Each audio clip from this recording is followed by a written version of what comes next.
Check. Check, check. Test Luke. Test Luke.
Good evening, Bearcat faithful. This is Skylar Stevens here, coming to you from Edwards County Field. We have about 10 minutes left before the start of the game. My play-by-play guy, the man we all rely on, Chuck Montgomery, should be arriving any second, but I wanted to make sure and get the broadcast rolling.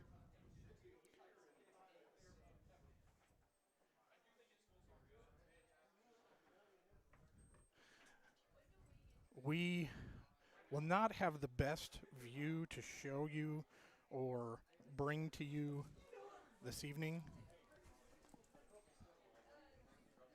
We are on the bottom level of a press box, and we are all crammed in together, and I'm at the very end of one, and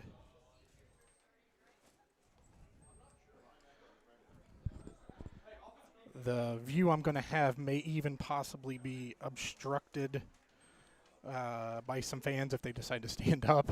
I had a perfect spot picked out for us.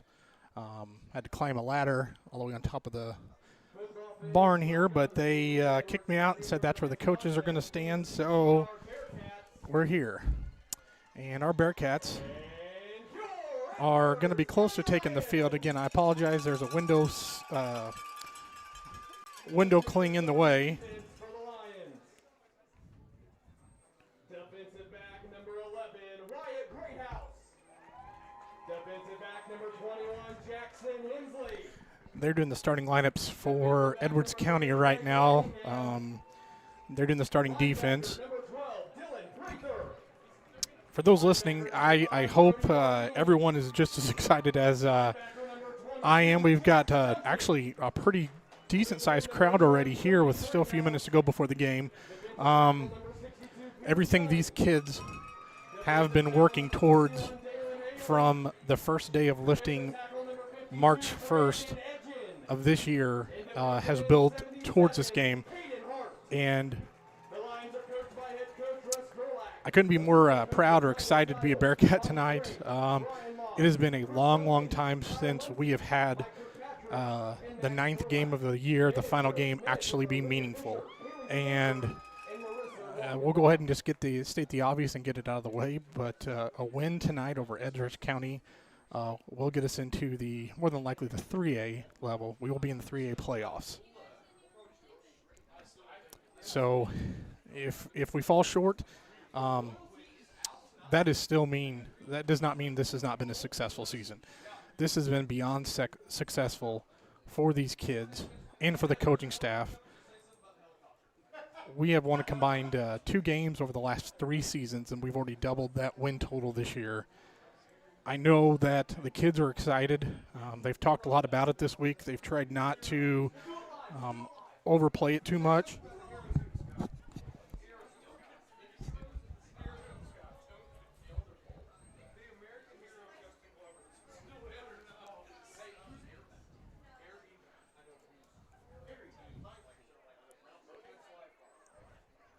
But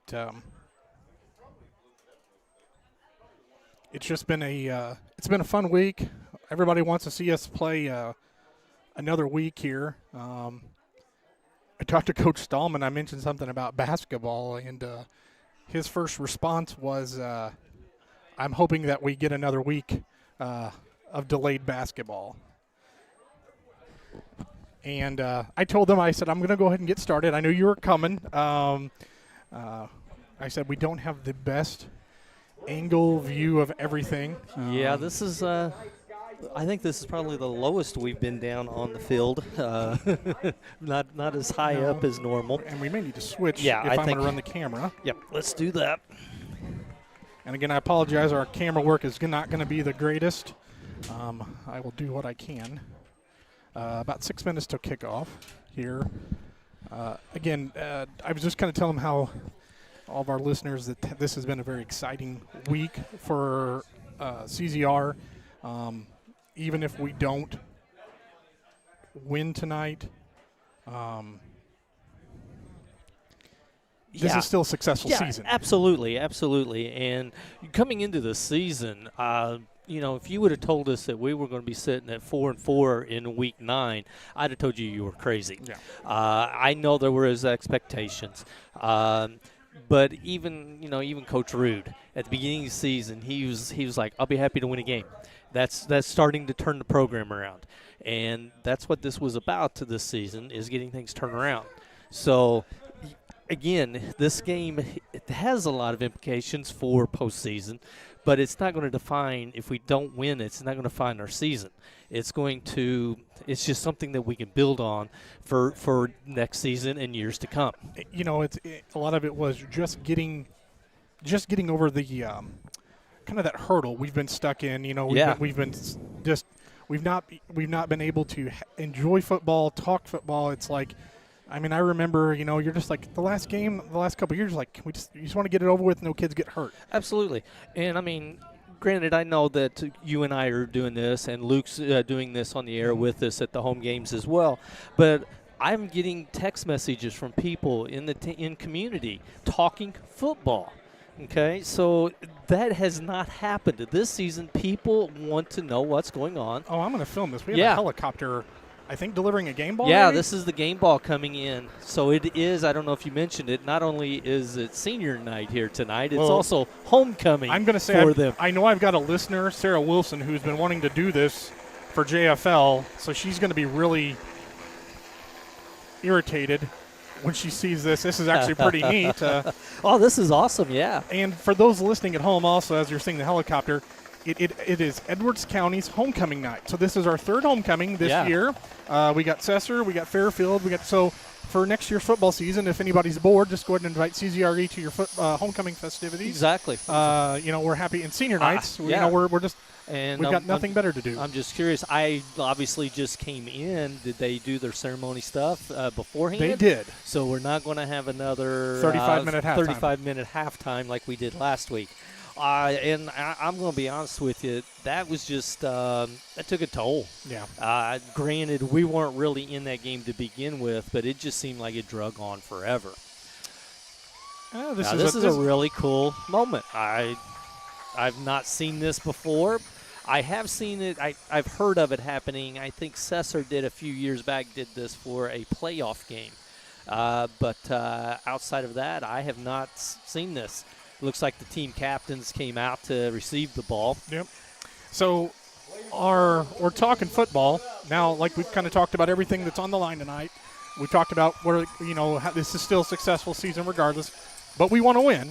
Absolutely. And our man Chad Bushong gave us, somebody's always given us like the scoop, hey, this is what you need to work for. And Chad Bushong was a guy this week, and he was telling us that Edwards County is an option team. Yeah.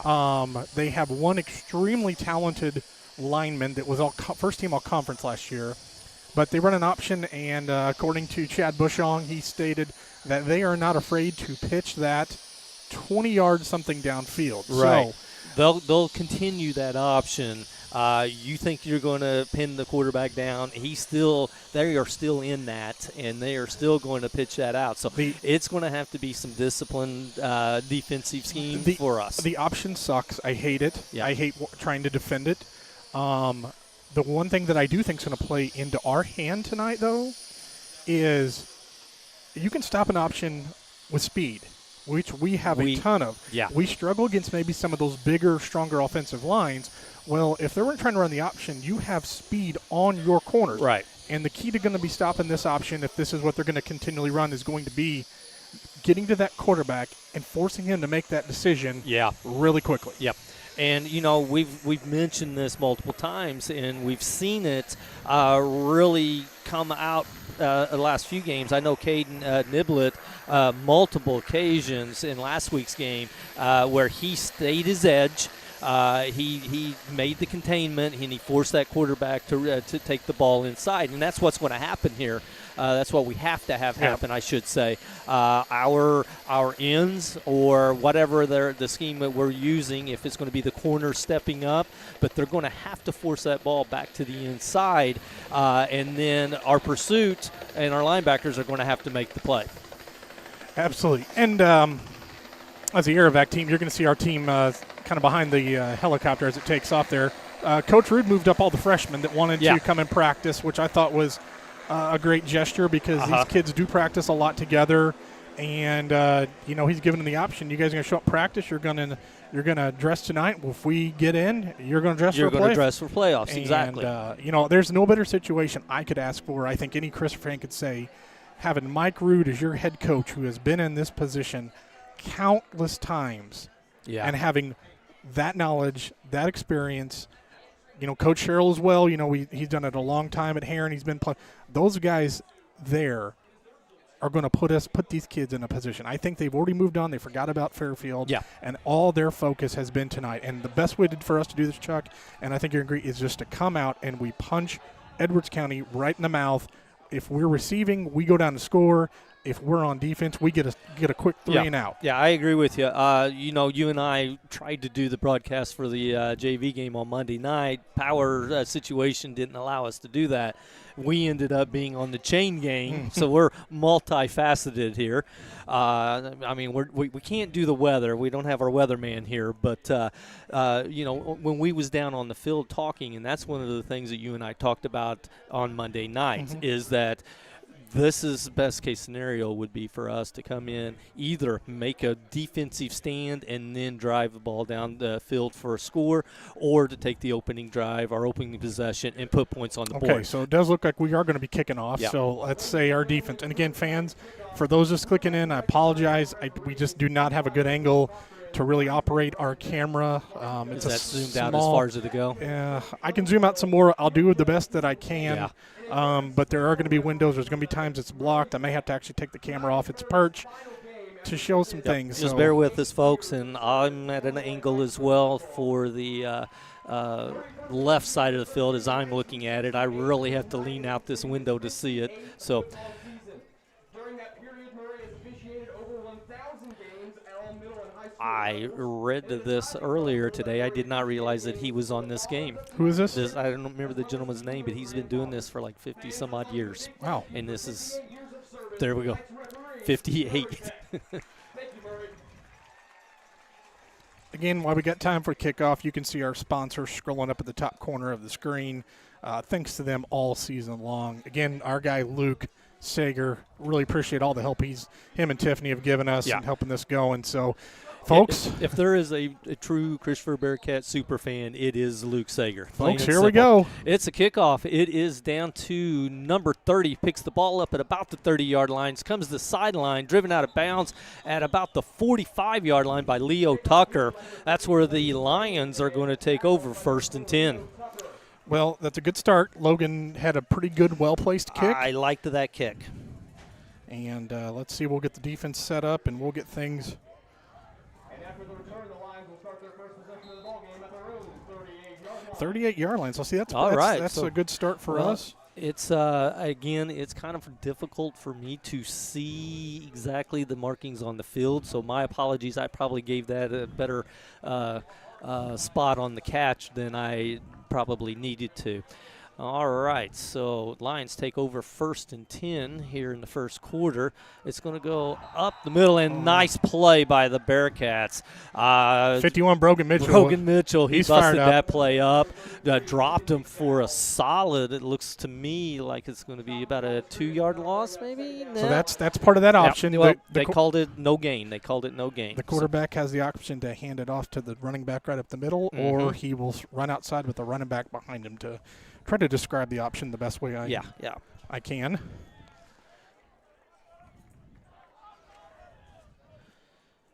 Quarterback for the Lions is number 22. That is Jax Duncan. He takes the snap. It's going to be a little quick pitch out. Screen pass to the far side.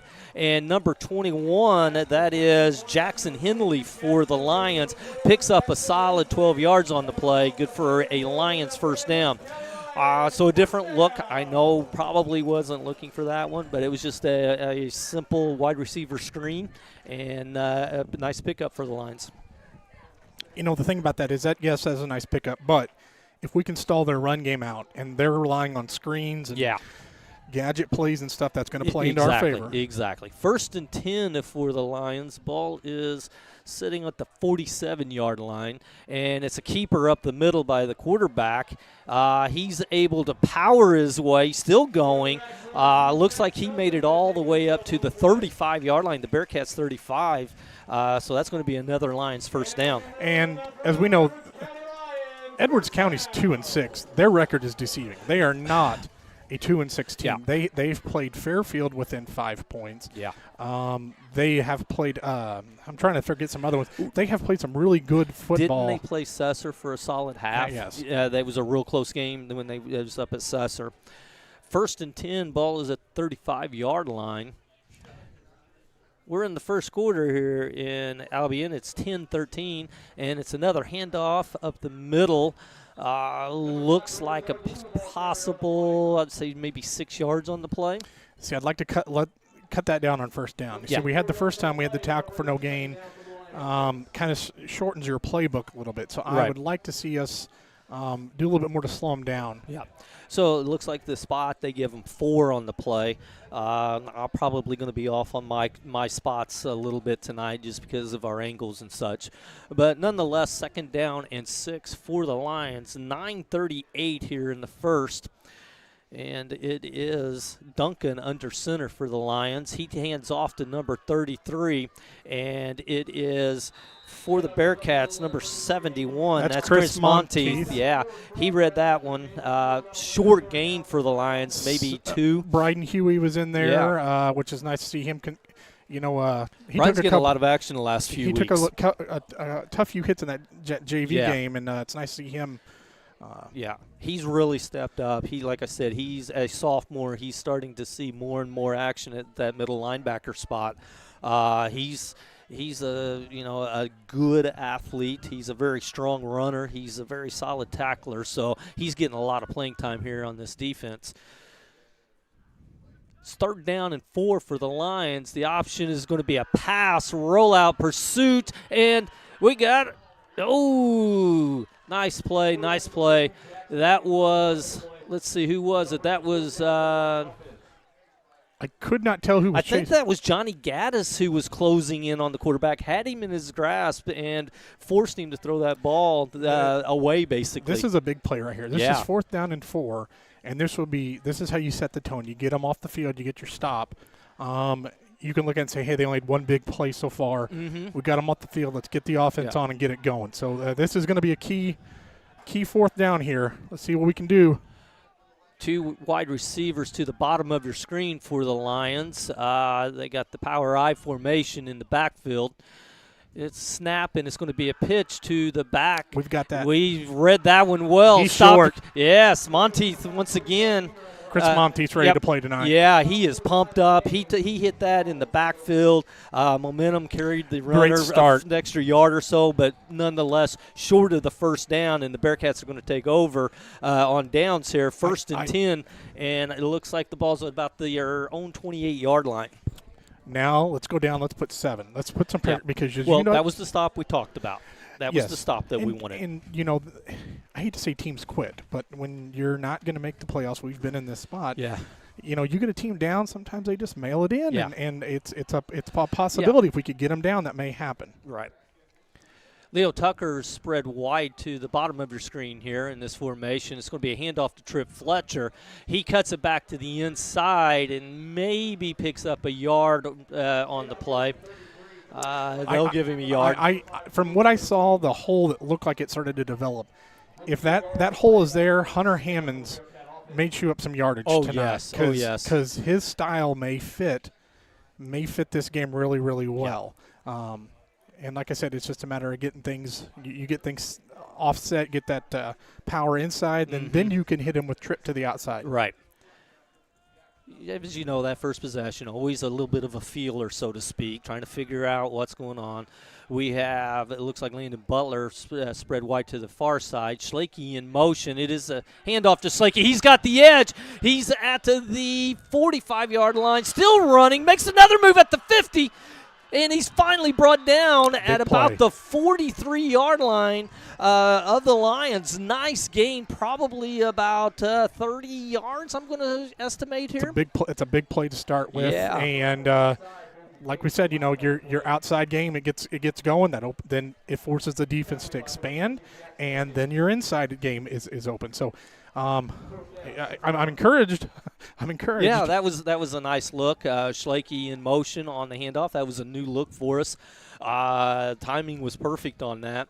Butler is spread wide to the bottom of the screen this time, wide right. And it's Fletcher is time, and it's a handoff to him. He's got a lead blocker, following it all the way to the sideline, and strung out toward the sideline. No gain on that play.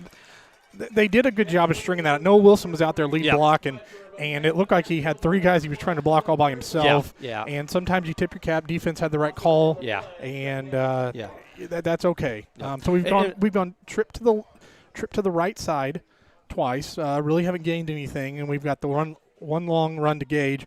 We've not seen Hunter carry the ball yet. Yeah. That right there is going to be a key sign of how things go if we, Yeah. we can pick up some yards, Right, because and- they got a 3-man front. So And they're going to rely on their linebackers. Right, and I'm thinking it's about time for a Hunter Hammonds up the middle play here. And I was correct. Hunter Hammonds following his blockers. running He a guy. powers over a few guys, still on his feet. There's about 5 Lions trying to make the tackle, and they finally bring him down at about the 40, let's call it the 34-yard line. But Hunter Hammonds on a nice run. He ran one kid over, and then on top of that, he moved the sticks. And what we'd like to see, well, we've they're calling it just short, Skyler. It's going to be about 3rd down and about a half a yard, it looks like. what I liked from that one is it was forcing their safeties to come up. Yeah. And I don't know if you noticed the defensive alignment. They had one of their ends, big number 77. He came out. He's playing like a middle linebacker, but they're kind of spreading him out a little bit farther wide. So maybe someone you might want to run away from. It's a little screen pass to Schlake. He makes the guy miss, still on his feet, all the way down to the 20-yard line, finally thrown out of bounds. And that's going to be good for the first down for the Bearcats. we're moving. We're really moving the ball. He's mixed. Coach Rude's calling an excellent game so far, and I know it's very early, but we've gone outside to the right, outside to the left, up the middle, pass play, everything. So we're firing on all cylinders. We got to put this in though. Yeah, this have to get the score here. And for those wondering, we have 5:45 left on the clock. Again, we're working our ticker as best as we can. Luke's helping us back home. 1st and 10 for the Bearcats. I believe the ball's sitting at about the Lions' 22-yard line. It's Fletcher in motion, and it's an inside handoff to Hunter Hammonds. He's got a solid 6 on the play, maybe by the look of the spot, maybe about an 8-yard gain. This is building towards his type of ball game, because if he gets past, because they have 3 down linemen and they're kind of stocky. Yeah. But he gets to their linebackers and their safeties, they're going to have a hard time bringing him down.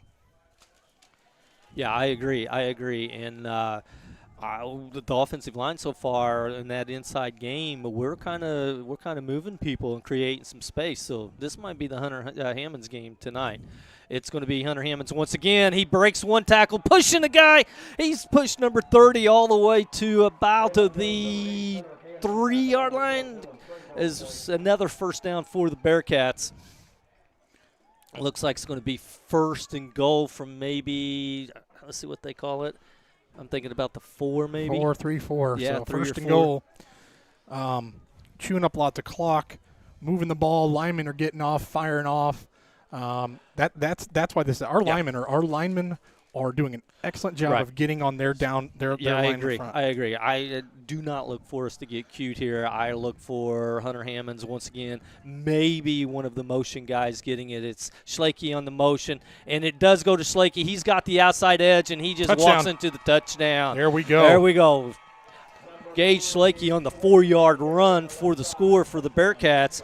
We are at the 4:08 mark here in the first quarter with the first score of the game. Chuck, I don't think you could have scripted a better start to this ball game for us. And you and I look kind of like geniuses. Exactly what we said needed to happen. Hopefully this is going to be the script for the game. Yes.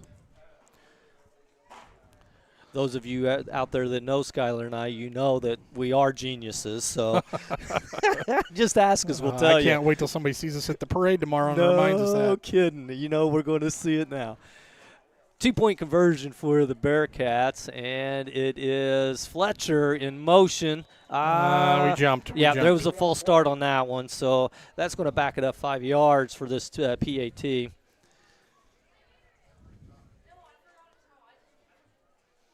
Didn't see who jumped, but there was definitely some motion. They blew that one dead really, really fast. Pre-snap ruling is going to go against the Bearcats.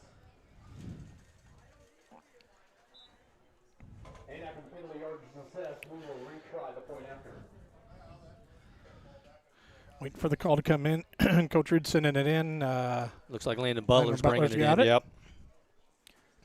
What are you thinking? Another one of those end arounds? Yeah, if it was closer than 3, I was going to go say give it to Hunter Hammonds. But now Actually, I wouldn't even mind sneak a pass play in there. Right. Landon Butler's lined up wide. It is Hunter Hammonds. He's got a blocker following it, and he's going to come up short. Brought down at about the 4-yard line. So the penalty hurt us on that one. Yeah, because that would have been a successful PAT. I just got this little tidbit from Luke back home. This is the first touchdown in the first quarter for the Bearcats all season long. On our offense? On offense. Wow. Yeah, I'm assuming he's meaning with our first possession. First possession, yes. yeah. That's what I think he's meaning. Well, better late than never. Absolutely. What a perfect time to do it. Yeah. And for those, just a reminder, those watching, I love to say this, but Bearcats are in their polar bear all-white uniforms, and Edwards County's in the black pants, black jerseys, red helmets, just for those that may be tuning in and not familiar with the Bearcats or the Lions here. What I would do, our kick coverage is great. I'm telling Logan Jackson, kick this as far as you can. Yeah, kick it as deep as you can get it. And rely on your coverage guys. Absolutely. I agree with that philosophy as well. I know in some cases that sideline is your best friend with certain teams. I watched that first kick, and I felt very comfortable going deep. And I know that's something that they've been working on in practice as well with the coverage team and whatnot. Here is the kick, and it is going to go to the left side this time. Picked up about the 30-yard line, brought out 35-40, got the edge, and finally driven out of bounds at the 45-yard line. So the Lions will take over right there on the Bearcats 45. Well, I guess put my mouth on that one, didn't I? Yeah. He just picked that up and took right off with it. You know, and the problem with that is it was a great kick, and your coverage team got down there. But if you don't contain, because there's one guy who's on the far side who has one responsibility. Yeah. Contain, nobody's allowed to go outside, and unfortunately he didn't do his job. Yeah, he got outside of it, so. All right, it's going to be 1st and 10 for the Lions. They spotted at the 49-yard line of the Bearcats. Here's the option. Ball's on the ground. Bearcats? I'm not sure here. Nope. Yeah, it looks like the Lions do recover it. Number 5 for the Lions, that is Brody Dardine, and he's the one that recovered it. Going to be a loss of a couple on the play, so brings up 2nd down and 12 from the Lions 49 now. We know that's the risk with the option. There's always that chance of fumbling, having it knocked out. Yeah. Sometimes the running back will grip whenever you're trying to pull it out. Yeah. Wide receiver spread to the bottom of your screen, far to the left side, power I formation. And it's going to be a keeper, but quarterback kept it. Bearcats picked it up. Ball's on the ground once again. We got it. They're saying we got it. By the reaction of the Bearcats, we picked that one up. We got that one. Oh, boy, there we go. Turnover ready. Turnover. There we go. My goodness. We talked about this, and I think we might have been sitting and listening to Coach Rude in the pregame talking about it. It was Which we didn't. It was so far on the side of the field, and it was a pile of Bearcats. I couldn't tell who come up with it. Absolutely not. But I know. Where's my second set of eyes, Austin Laux or somebody telling me who recovered that? Yeah, if you figure that one out, Austin, we'll start putting you on the payroll here. Now, I would imagine one of our fans on the other side would be able to pick that up. And speaking of, we got a pretty good crowd here tonight. That's what I mentioned. I'm really happy to see all of the people that made this hour-and-a-half drive all the way here. I think there's a lot of people listening back home here tonight. They know how important this game is to our community. I agree. Landon Butler coming to the near side here, bottom of our screen, and it's Fletcher in motion. Handoff goes to Hunter Hammonds, and he barrels through and he's still on his feet, dragging the Lions with him. Second effort by Hunter Hammonds. He was stopped. He was stood up probably at about the 40-yard line, and then just all of a sudden broke through and picked up another 8 yards on that. Angry runs, Chuck. Yeah. Angry runs. I'm telling you. He's just a load. I love the article that was wrote about our players this past week. Yeah, I read that. And it said they talked about, Rude talked about Hunter, how he allowed Tripp to move positions and Hunter not playing the last couple of years, and he has just blossomed into this really good football player. It was a well-written article. And it was in the Southern, if I remember right, Oh, that's Yeah. right. John, I'm sorry. John's right next. Yeah, he's right next to us. He wrote the article. Yeah, it was real well written. I enjoyed it. And after I'll finish up on the article.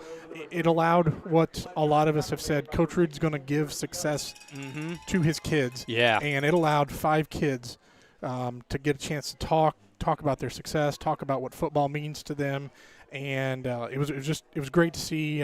It's great to see, like I said, here in Week 9, our kids are getting notoriety like that. Hunter Hammonds was the ball carrier on that last play. He picked up a solid 4.5, giving 5 on that play. It's going to be second down and about 5 for the Bearcats. Ball is at about the 30-yard line. Handoff goes to Landon Butler this time, and he's able to get close to the first down. It just depends on the spot here. I think Coach Rude's going to have all skill players at his disposal. I agree. It's looking like everyone's getting there. It's going to be third and short? Yeah, call it, Chuck? Yeah, third and short. Ball is at the 20-yard line? Yeah, 25-yard line. It's at the Lions' 25. And third and 1. A little over a minute left in the first quarter. Let's finish this drive and let's get the 2-point conversion. Let's get it to 4. Let's get 2 scores this first quarter. Yes. Frankie Guerrera is split out wide for us this time, and it is going to go to Fletcher up the middle. He's weaving his way through. Definitely got the first down yardage. Finally brought down by a couple different Lions on the play. Our bigs are just playing downhill. We do have a Bearcat down on the field. I can't tell exactly who it is. I think it might be Fletcher. There was a Lion that came up kind of slowly as well, so there's no telling what happened on that play. I'm gonna.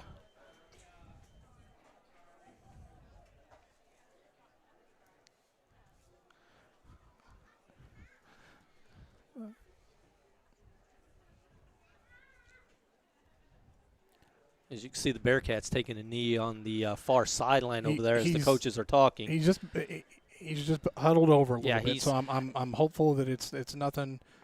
Maybe just the wind knocked out of him. He's getting up.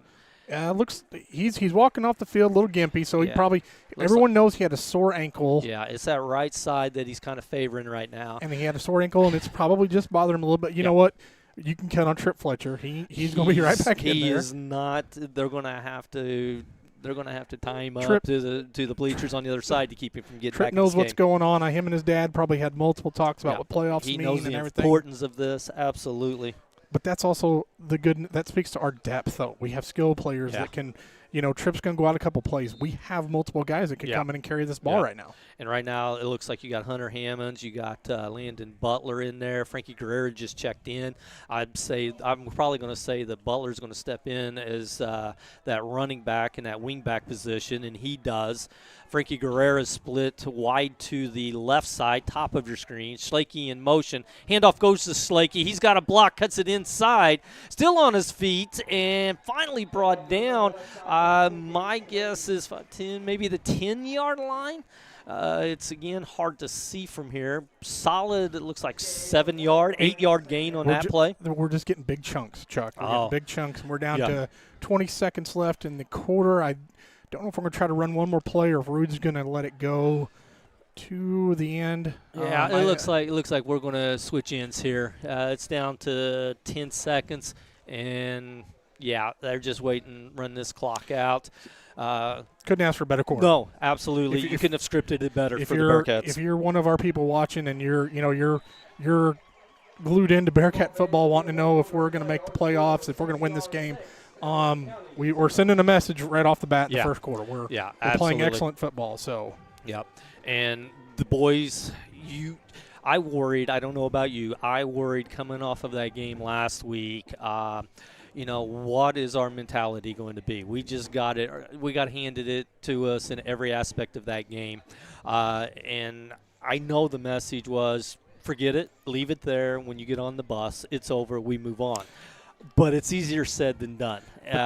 By the looks of it, it looks like they're right now thinking that was last week, this is this week. It speaks volumes to your coaching staff and your kids. Yeah. Your coaching staff knows how to get them prepared and get them their mindset, and the kids came prepared this week, knowing what needed to happen, knowing what they need to get done, and they came out. I mean, this is our best start all year. I think from how we've started a game. I think this is actually one of the first times we were. If I'm not mistaken, this is the first time we started a game up first. We've played behind in almost every game. We've answered a lot, but to come back and like Luke was saying that he texted, that was the first time that we scored an offensive score on our first possession. Yeah. So that was huge. You was talking about the coaches being prepared and being there and doing that. I think a lot of it has to do with kids' buy-in, too, because the coaches are saying, we're going to do this, you're capable of doing this, and the kids are listening, and they're buying in. And it makes you wonder sometimes, do we get a little ahead of ourselves and maybe not believe all of that, but now it's been reeled back in. So 1st and 10 for the Bearcats. Ball is at the 13-yard line. It's going to be Hunter Hammonds trying to find a seam, dances his way, still on his feet, and finally brought down at about the – let's see what the spot's going to be, about the 4-yard line, maybe 3-yard line. Yep. Trip Fletcher's already back out there, which we knew he was going to be. That didn't take long. I say go right back to Hunter. He's going to be your bell cow tonight. He has to be. I do like the combination of him. First and goal from the where we at? Where we say check the 8? They're calling it the 8. So again, my apologies. The markings on the field aren't very good. We're about ground, just above bleacher level, so I can't really see the markers on the other side very well. I'm not trying to make anybody motion sickness either with the camera, but I'm trying to move it around so we are not obstructed on this. So first and goal for the Bearcats at the 8-yard line, and it's going to be Hunter Hammonds. He kind of looked like he didn't get a handle on that ball, and he was more worried about securing it than trying to find the hole. Still's going to pick up maybe, I don't know, are they going to give him maybe a yard on the play? Or no gain. No gain? Okay. Okay, well, but like I said, we scored here on the last time on an end around to Schlake. Now we're on the short side. Yeah, we're on the short side of the field, so he doesn't have as much room. That whole far right side of your field is. Landon Butler's coming in, and I'm thinking maybe do that same play with Butler going to the. Butler's going out wide. Okay, you got Fletcher and you got Schlake as the wing backs, and Hunter Hammonds in the lone back. It is going to go to Fletcher. He makes a guy moves. I almost think if he bounces that one outside, he's going to be running for a little bit farther. So we are. We only got a yard there, so it's 3rd and 7 here with about 10:30 left to go on the clock. We're calling a timeout. First timeout of the game. And that's a good time to take a timeout, obviously. Did you read Luke's latest fun fact?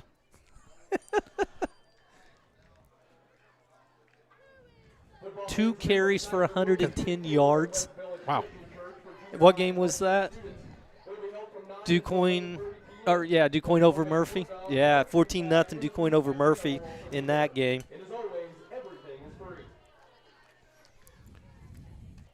Yeah, for those of you at home didn't see this message, Luke made the comment that last time we were in the playoffs, our scoreboard looked like Edwards County. It's not a bad scoreboard. It's just very plain, very basic scoreboard. But I'm trying to pull up some scores for us here while we're kind of waiting for this timeout. Chuck, I think you pass on this play. I kind of give it a look. I think so. I don't necessarily think we're looking at screen pass. I'm thinking we're looking for that little crossing route. Yeah. And you got Guerrera and Butler lined up. This is the formation we do it. Schlake's as a receiver as well. And it is going to be a pass. Savita rolling to his right, and he had Schlake, it looks like, and that was intended for Butler, and he takes a huge hit. So this is a big fourth down. We've stalled here. We've ran 2 plays on the run with nothing, and then a pass play. Now you know what? Now I would consider running your Coach Rude screen pass to Trip Fletcher. The one he ran against Red Hill and scored. Yeah, I wouldn't be afraid to that. We're going to call another timeout. Yeah, it looks like we're taking. We got an Edwards County player down. Nope, there is a player down. So kind of benefited the Bearcats on that one. We get to talk it over with the coaches. There it is. So say where'd my score stream go? For I can try to pull up some scores. Okay, so yeah, it looks like DuQuoin all over Murfreesboro, 20-0 at this point. That game's in the second quarter. Nashville and Chester scoreless at Chester. Benton is up on Harrisburg 7-0, and it's all Carterville over AJ 22-0. Yeah, Lions up 22-0. Johnny Miller, 110 yards on 2 carries. And then Jamie Jones, 72-yard run. Effingham is up 7-0 over Centralia. That's the end of the first. Carmi and El Dorado, no score there. Cessna and Johnson City battling it out. It's 6-6 in Johnson City. Fairfield up 22-6 over Hamilton County. Sparta is up 7-0 over West Frankfort, and Marion is taking the early lead against Mattoon. Massac and Pinckneyville, no score. It's 6-0 here in Edwards County. Your Bearcats are up. We are 10 minutes and 30 seconds into the second quarter. Bearcats have the ball fourth and 10, and I did not see what happened there. I don't know if we fumbled the snap. I think that was a fumbled snap. Yep. Whatever the case, it's going to be a turnover for the Bearcats. That's very misfortunate because we were sitting at the 8-yard line. Yeah. We let one get away there. I agree. That I hate to say put an early dagger, but that's a chance to lets them right back in it. Right. Yeah. Now, granted, they got the entire field that they got to move it, but we should have punched that in. I don't know what happened right there. We just the drive it really stalled. Yeah, we got to about the 8 and we just couldn't move the ball any further. Okay, the Lions have taken over at their own 8-yard line, and it looks like a handoff up the middle that really doesn't go anywhere, maybe a couple yards on the play. A whole host of Bearcats. Noah Casey was in on that one. I believe that was Noah. Well, the thing is, we know our offense does produce. If we do score, I'm not really worried about our offense. Yeah, that drive stalled. I'm not worried about our offense. If our defense can keep getting stops, we're going to be fine. You're exactly right, because we know this offense can score. I think the lowest we've been held was to 14 points, so we can score. It's just the defense has got to step their game up and get some stops. 2nd and 5 is going to go to number 30 on the handoff. He is met by Noah Wilson and Brogan Mitchell. They both met him in the backfield and drove him after contact about 5 yards back. This is what you love to see is your defensive end and your linebacker who's stacked right behind them, both making that play. That means that they are having success getting through their offensive line. We've talked about this before. When your safeties and your corners are making the tackles, then you got issues. And right now, I don't think we've had a safety or a corner that's been involved in a defensive play, to be honest with you. I know we had the big run earlier and Landon Butler made it, but outside of that, the normal plays that they have run, we've been our line and our linebackers are making the plays. Wide out far to the left or right side, and it is going to be a pass. The quarterback has got to scramble. He's under pressure and brought down by Noah Wilson for a sack. Another loss. That's a loss of about 5, maybe 6 on the play. Going to bring up 4th down. They're going to have to 9. punt. They're going to have to punt. Yeah, they cannot go for this and this deep in our territory. The risk is just too much. You know, it's just the intensity is there, and I think what you're seeing is a lot of I think about those juniors right now. They had not won a first game until this season. Yeah, you're seeing you are seeing a lot of them come out. We talked about Monteith. We mentioned his name. We've said Noah Wilson a couple times on this drive. Maybe we'll get a muffed punt here, Chuck. That would be nice.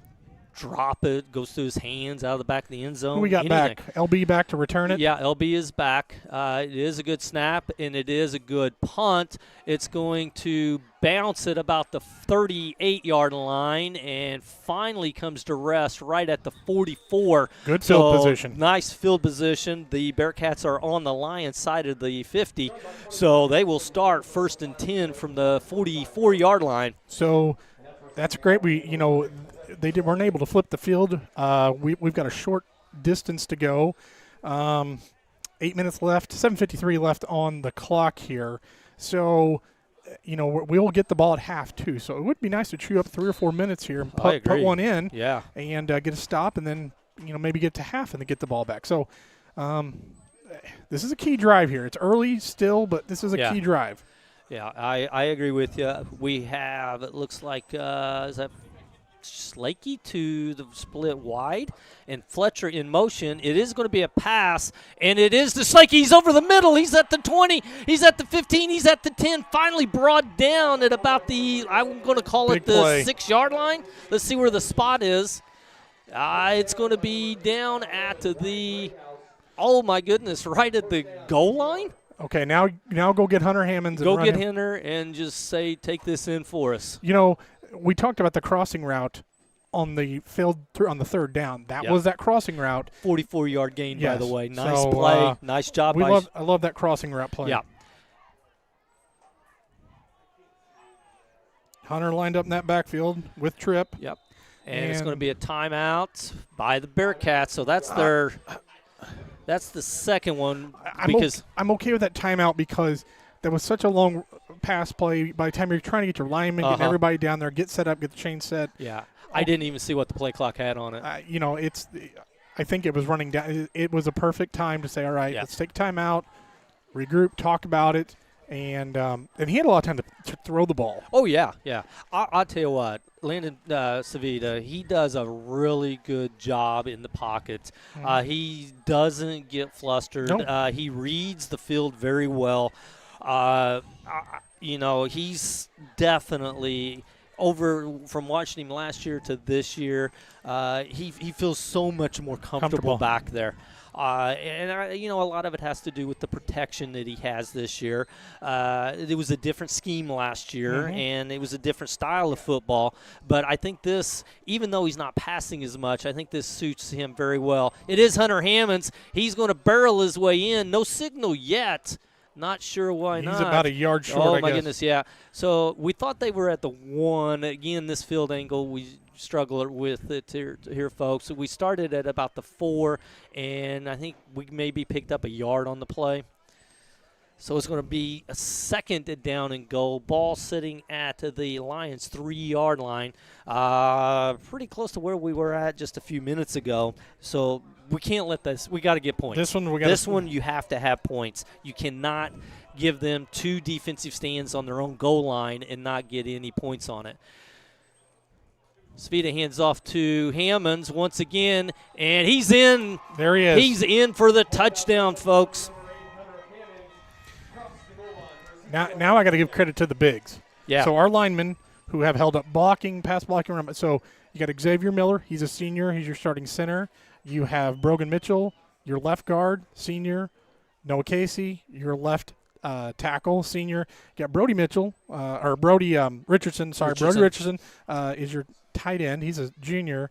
And then you've got Noah Wilson, Parker Hoy as your other right guard, right tackle. They're also juniors. So they are really they're opening things up. So big ups to our offensive linemen. Yeah. And with that 3-man front, I think they're really having some success against that. Looks like it's going to be Schlakey on the 2-point carry, and he tumbles his way in for the 2 points. I lost that one over the angle. Yeah, so. Came to the left side. He just followed his blocker and made a cut and spun his way around into the end zone. 6:47 here in the second quarter. The CZRE Bearcats are up 14-0 over the Edwards County Lions. We knew we had to have points on that one. We let one get away from us. No harm, no foul. Yeah. Because you don't necessarily know, are you going to get that stop? Are you going to get – Bree Central is up over Heron 21-6. Just got that one in. Well, if you're Logan, I'm not kicking it to the number 5 because he's the one that ran it. So I'm taking my shot at the other side of the 20 field. over there's got a little speed to him. I kick it right into the middle and let somebody come up and get it. Well, they're preparing for an onside. The way they've scooted they're bunched together waiting for it to be an onside kick. And here it is. It's a line drive like right up the middle. I liked it. Oh, yes. 21 picks it up at about the 15-yard line. Nowhere to go. Finally makes his way to the outside. He's got a sideline and makes it to about the 35-yard line. I did not see who the Bearcat was that drove him out of bounds finally. Good but kick, though. It caused him he never got momentum. Yeah. Yeah, and you limited him to a 15-yard return. So I'm happy with that. Three good kicks for Logan. Sideline, Three good kicks for Logan. Yeah, anytime they hit those sidelines, though, I get a little nervous. Contain. That containment's because there's really only one guy over there. I think Coach Fletcher's in charge of that special team. He's probably yelling contain. He's probably over there talking to him right now. Lions are taking over on their own 35-yard line. We're in the second quarter, 6:45 here remaining in the half. High formation with two wideouts left. Ball's coming to the right side. Nice job. Oh, Brogan and Noah Wilson once again. Noah forced him to cut inside and he right into the arms of Brogan Mitchell. Nice play by our defensive end and by our outside linebacker. They're going to try the other side. Yeah. They've tried this side. Yeah, and it's not worked with Wilson and Mitchell. So it has not worked at all. You're going to give it a shot to the other side and see how well you can. And who do we have on that other side? Yeah, Noah Casey and Bryden's in the middle, and I believe is that Frankie Guerrera? I think so. I think it is Frankie. Yep, that 7. is Frankie. Yep. So, and I've watched Frankie many, many times with that containment. So, I feel confident over there. Wide out to the right. It is going to go. To the left. It is going to go to the left, and he finds a seam. Finally, driven down at the 45-yard line. It is Gage Slakey as well as number 78 for the Bearcats is Parker Hoy in on the tackle. Yardage is good for a Lions first down, though. And they have made it out to their 45-yard line. 5:44 to go right now in the second quarter. Be nice to get a stop and force another turnover here. Yeah. Just limit their runs. They're eating clock. Handoff is going to go to the number 5. He's trying to find a way to go. Really doesn't have much. Finally brought down by Chris Monteith, number 71. 4-yard gain for the Lions. I'm okay limiting it. If you can keep them from breaking a big one. Yeah. With the time that's left on the clock and everything, just don't give up a big play. Don't give up anything over the top. And I know there's 5 minutes left, but the Lions do not seem like they're in any hurry whatsoever. They're down to 18 seconds on the play clock, and they're still not even over the ball, down to 15 seconds. Quarterback takes the snap. It's going to go to inside handoff, number 12. Oh. He hits a brick wall, driven back. Probably going to give him about a yard on the carry for forward momentum. That's big number 78, Parker Hoy, on that one. Parker Hoy, that's 2 times in a row, I think I called his. We called his him name. Up. Yeah. Nice job by Parker. 3rd down and 5. This is a big 3rd down. I do believe, though, that the Lions would probably be going for 4-down territory. 4-down territory. Now that they're at least midfield. You're kind of at that point. And you got nothing to lose if you're Edwards County. Exactly. You're going for it. And if they don't make this first down on 3rd, and they do decide to punt, then, we got a passing game that's been pretty effective as well. So handoff is, it's going to be a fake handoff pass, and almost picked off by Tripp Fletcher. Oh, good play. Nice play by Tripp. He broke on that ball. It was a little low. He had to go down to get it. He was in form. He had the hand out to deflect, and at the last moment he thought, hey, I may be able to pick this off. I think they are bringing they're changing a lot of people. Yeah. This is their punt team coming out. I think it is the punt. Again, if that's the case, I think Coach is going to work the clock down. He's going to run until we get down to that crucial time and then open it up the passing game. I'm guessing the approach Edwards County is taking here. This is a punt formation. No, not punt. Yeah, it is a punt. I don't know if they are going to actually punt or not. No, it's a fake. It's a fake, and they had movement on the line. So no, we called timeout before the play. Okay. I'm guessing that Coach Rude, Coach Fletch, since it's special teams, saw something, and they were alerted, wanted to get a stop on defense. Right there, they saw film. That goes to film study. So now I would expect Edwards County to send the offense. Because if you're going to try a fake punt, now you're just going to send your offense back out there and they are. Linemen are coming back. again, a very solid crowd from Christopher. It's an hour and 20 minutes, hour and 25. We just drove all the way from Fairfield last week. We know we've had a lot of people make the trip to Red Hill the week, but we have a very good crowd that's made the trip here to support the boys. It's awesome, and I know that there's a lot would love to be here, couldn't be here. We get it. You're watching at home too. It's just the community support's been great this week. Yeah, this all has around. been amazing. And, you know, how great would it be for come home tonight with a win, show up tomorrow for the parade with the kids. The football team's going to be at the kiddie parade in the morning. And they're going to be walking walking in the parade, my understanding. Yes. Be nothing better to do that. Yeah, and the crowd support that they're going to hear if they come home with a win. Even if they don't come home with a win, I know the crowd is going to be very supportive of this team. 21 in motion. He's headed to the far side. It's going to be a keeper. Option, nowhere to go. Yeah, it was an option. For Johnny Gaddis. Johnny Gaddis he read sniffed that one out all the way. Great play by Johnny. Absolutely. And there's another one of those juniors that's been grinding away 3 years on this team. He's one of those juniors talk about that hasn't didn't have a win on his to credit this year. Right, and stepping up and making a big play. Him and his brother have been solid all year. Yeah, great kids, great football players, and only juniors. Yes. So 3:51. I think we have one. Do we have one? No, we have no timeouts left. I believe you're correct on that. I really don't know. I think you are right though.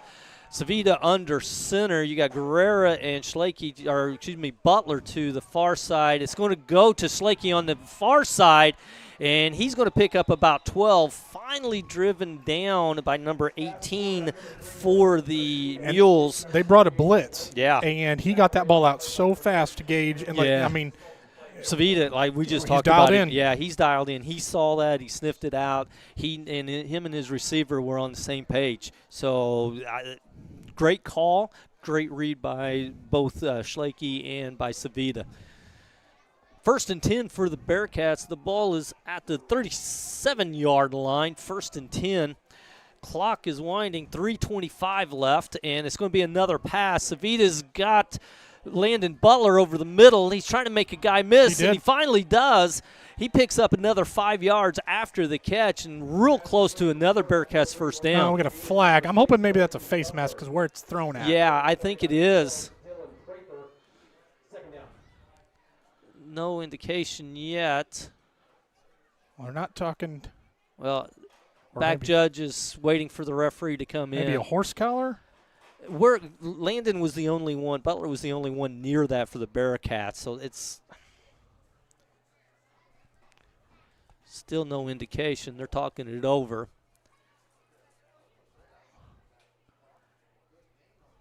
We're moving up like it is going to be a face mask. All right, good. Yeah, that's going to add. I think it's a 10-yard penalty in high school. Yeah. I was going to say 15. I guess that's just kind of thinking NFL. It is 15. Oh boy, now we're in business, Chuck. Yeah, there we go. 3:13 left, and we got the ball. That brings the ball all the way down to the 22-yard line. 1st and 10. If they're marking it out, that's about the 12-yard line. My fault, folks. I'm going off of what they have up on the board. It's going to be a handoff to Hunter Hammonds. He's going to get it close. Did he get in? He is just shy of the goal line. Nice run, about 11.5 yards on that carry. Go right back. Yeah, this is going to be Hunter's This again. is an easy decision. 1st and goal from, I'm going to call it the 1-foot line. Based on the spot of where the yard marker is and the pylon over there on the far side, it looks like it's very short distance. I wouldn't even be opposed of Landon Savita with the keeper. Just little push and go. Although you know that the Lions are going to be prepared, wanting to try to stop that inside run. It is going to go to Hunter Hammonds once again, and he is in for a touchdown. All right. That's his 2nd of the game. Was that Hunter? Or was that Tripp? No, I think it was Hunter. Okay. I thought it was, but I saw Tripp coming out of there right next to the referee. So it's excellent. Yeah, I'm looking at the replay. That was Hunter Hammonds. Awesome. we're firing on all cylinders right now. Yeah, the offense looks really good Offense right now. looks great. We had the one miscue in that second drive. We were sitting at the 8-yard line, was not able to get that ball in to the end zone, but we've kind of rectified that. Once again, it's Hunter Hammonds, and he's in for the 2-point conversion. That brings your score 22-0 for your CZRE Bearcats, and we still have 2:23 left in this first half. Do not take your foot off the gas. No. I won't feel comfortable until there's zeros on the clock. But if I'm Coach Rude, I'm putting as many points as possible on the board. It's nothing personal, but you do not want to let up at this point. If you can. I don't want to say that, but I'm going to say it. If you can get a running clock, you go for a running clock. Go for a running clock. Yeah, I'm not saying that that's going to happen, but at this point, you're exactly right. You do not. We have 2:23 left on the clock in the second quarter, and we are going to get the ball back at half. So again, we don't have any timeouts. So my guess is Edwards County is going to run the ball, try to run it into the half. Yeah, but we're going to get the ball back right, start the half, and get a chance to really put this game away. Mm-hmm. We kicked the ball down the middle. Number 21 had a return, about a 15-yard return. He worked the sideline. I think that is our best bet right now. Yep. To keep the ball in the center of the field. Your outside contained guys have got to do their jobs. Cannot give that sideline Leo up. Tucker and Caden Niblett are your two contained guys. Containers, yep. This is going to be an onside kick, I almost bet. Well, there I go wrong again. 30 on the fly. He picked it up at the 25, working to our near side. He's at 30. Great coverage. And the coverage did their job. I can't name all of them that was in on that tackle. Half your coverage team made the tackle. I think that we only had 3 of our guys on the very far side. And one of them was your kicker. And one of them was the kicker on the tackle as well. So only about a 5-yard return for the Lions. They're going to start 1st and 10 from we'll call that the 34-yard line, their own 34. Do not. You can't let up. You just got to keep the defense.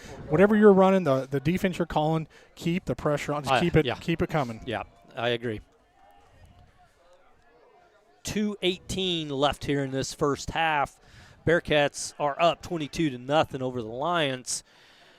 And shotgun formation this time, and it's going to be a pass. 22 finds a receiver over the middle. He's making the guy move, and he's going to find daylight. Johnny Gaddis in pursuit, but he's not going to catch him. Number 11 on the play, and that was busted coverage. Oh, boy. That's one thing you really did want to see happen right before half, and you did. Yeah, exactly. Your defense has played so well. Yeah, and gave up a big play. And the thing was, it was just a simple crossing route. It wasn't anything, no trickery, no. He just caught the ball in the middle and just kept going. A few missed tackles and gone. Yeah. The good thing, though, is there's still 2 minutes left in this. In our offense. In our offense, we've seen it multiple times. We've had a score in, 19 seconds. We've scored within 33 seconds before half in another game. So we do have that capability to strike quickly. They're going to kick the extra point. They're going for the PAT here. About to run out of time. Yeah, and they're in motion. It's time to call timeout. Yeah. There was a penalty flag. I think they're going to call him for motion. Well, I saw the one guy run. It was motion, illegal motion on the line, so that's going to back them up a few yards. Do they continue? I wonder if they're going to attempt the field goal or not. I guess it just depends on the leg that their kicker has. I did not get here in time to see warm-up, so I don't know how good of a leg he's got or not. Fix his camera at halftime. Yep. Repeat the point after attempt.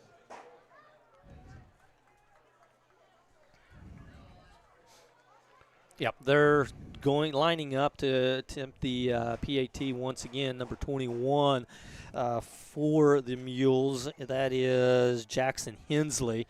Snap is good. The kick is up, and he has the leg. He's got the leg. He definitely has the leg. That was a nice kick. He kicked it with authority, and he could have probably made that from 20 yards further. So nice job on the PAT for them. First hiccup of the night. you ended up you gave one up. A broken play, big play, which we've avoided all night. That's sometimes that's going to happen. Like you said, you've got 2:06. We've not even had a chance to return the ball yet. So No. I'd love to see what maybe he's got a good leg. You almost think they're going to onside kick this. They're going to want to try to get another score up on the board. I've been wrong on calling these before, but I'm thinking it's going to be something short. Try to get a recovery by the Lions. Well, big return would be nice here. It'd be nice to even put us in a position to. And we do have Gage Schlakey back. He's broke one open for a big gain. We have Landon Butler, who's broke one open for a big return score. Other than that, you've got everybody up front. We got 9 guys up. I see. Is that Fletcher that's over on the far side in the middle? Yep, Fletcher's over there. Yeah. So if they're going to go short, you got Fletcher who's got the possibilities to return one. So watch them come out of this huddle and kick it. This isn't going to be a chance. Let's see.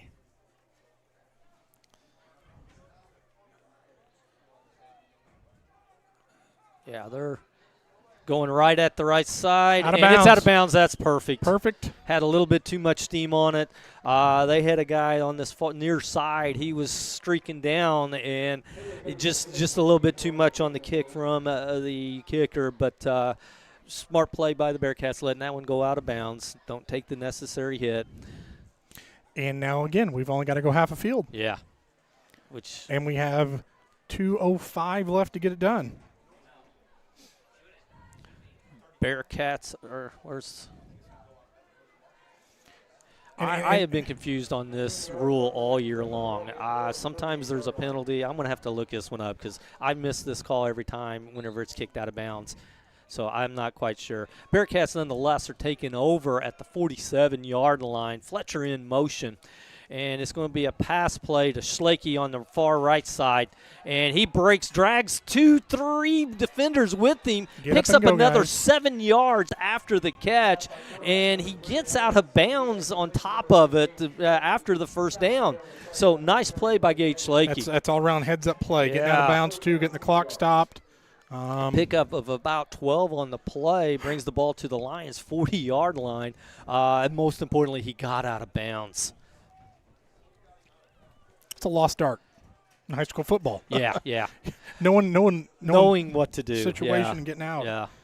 Because your instincts tell you keep fighting ahead, get a couple more yards, and you know he was fighting to get out of bounds, and it just took him upfield. You got Frankie Guerrero here at the bottom of the screen.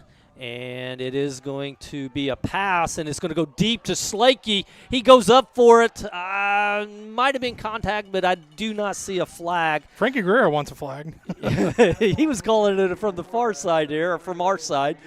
Schlakey's kind of he just a breather. He came down hard on the ground after going up. That was first down. Why not? Why not take a shot? Why not? Yeah, that was a perfect time to take one, and give credit to the defensive back. He had perfect coverage. He played that absolutely right. Now you just got to know if you run a play in your inbound, you got to be quick up to the line. Guerrero to the bottom of your screen, and it is Schlakey to the top. Fletcher in motion. And it's going to be another pass. Going deep again. He's got Schlakey. That's going to be dropped as well. That one I could have seen more, a little bit shoving on that one. Schlakey did have a step on the defender. The pass was just a little bit short, and Schlakey had to come back to get it, and that's where the contact came. But no call nonetheless. It's going to bring up 3rd and 10 for the Bearcats. 1:49 left on the clock. So now you got to get the clock moving a little bit because you don't want to stall here and either be forced to punt, give them the ball back. Yeah. Or you need yards. You need to pick up at least 5 yards right here. Get the clock rolling. Worry about the second chunk of yardage. Because if you throw another pass and it's incomplete, now you're sitting at 4th down, and you're going to leave about a minute and probably a minute 40, a minute 35 on the clock. Mm-hmm. So, they just had a big score with just took a few seconds on it. So they have that capability as well. And this is where the game clock management comes in. I guess I got to get a few hellos out there that I know people are watching back home. My neighbors, Brooke and Ben Jones, are out watching the game. My mom's watching it with my daughter, cheering on the Bearcats. I got my buddy Matt Whitlow still watching all the way from Indianapolis. I thought he would have made this trip. My friend it was close for him. My friend Ted from Granite City. I've got the Cooks watching it. We've got a lot of people I know watching. Jared Ferez. I know Joe Anderton, Sarah Wilson. I could go on for days. We've got plenty of people I know are tuned in. So thanks for everybody watching, and hopefully we score here. Fletcher in motion to the near side. It's going to be another pass. Savita's looking for that screen pass, and it's read by the defense. Number 12 sniffed that one out really quickly. Brings up 4th down and 10. It's going to be about 4th down and 12. They're going to lose 2 on the play. And they called their last timeout. And clock management, that was smart on their play. I'm not a fan of this series. I'm not a fan. Our running game had been doing really well. I know you wanted to get that one more score in, but there was plenty enough time on the clock, in my opinion, that we could have ran, got some chunk yardage, get the defense on their heels a little bit, and then attempt those passing plays. Because it was a minute 34. You really do have a tough decision to make. Do you punt it away and make them go a lengthy field with no timeouts? Yeah. Head and a half, you get the ball back, or if you go, here's the problem: you go for it and you don't get it. Yeah. Now they've got a short field. Right. And you're forced. You're almost now, because you had 3 consecutive passes. You're almost, if you're going for it, you forced yourself into another pass play. In my opinion, this is a tough decision to make. Yeah. I don't envy Coach Root on this one because you really are kind of caught in no man's land. But looks like we are going to go for it. Maybe we'll try to draw them off. That doesn't work. But even if we do, that's only going to give us 5 of the 12 that we need. It is going to be a end around for Fletcher. He's able to break a tackle and brought down at about the 30, I think he got it. I think Man, that's close. That's going to be close. Just depends on the spot. Yeah, they're moving the chains. Wow. Gutsy call. Very gutsy. That's why Mike Rood's a Hall of Famer. That's why you and I are in the booth. You're exactly right. My goodness, what a call by Coach Rood. Wow. John, what would you have done, John? Punted. John's right next to John, who wrote the article at the Southern City to punt it too. Yeah. So three of us in the booth here don't know what we're doing. None of us. We're just talking about it. That's why we're not calling it.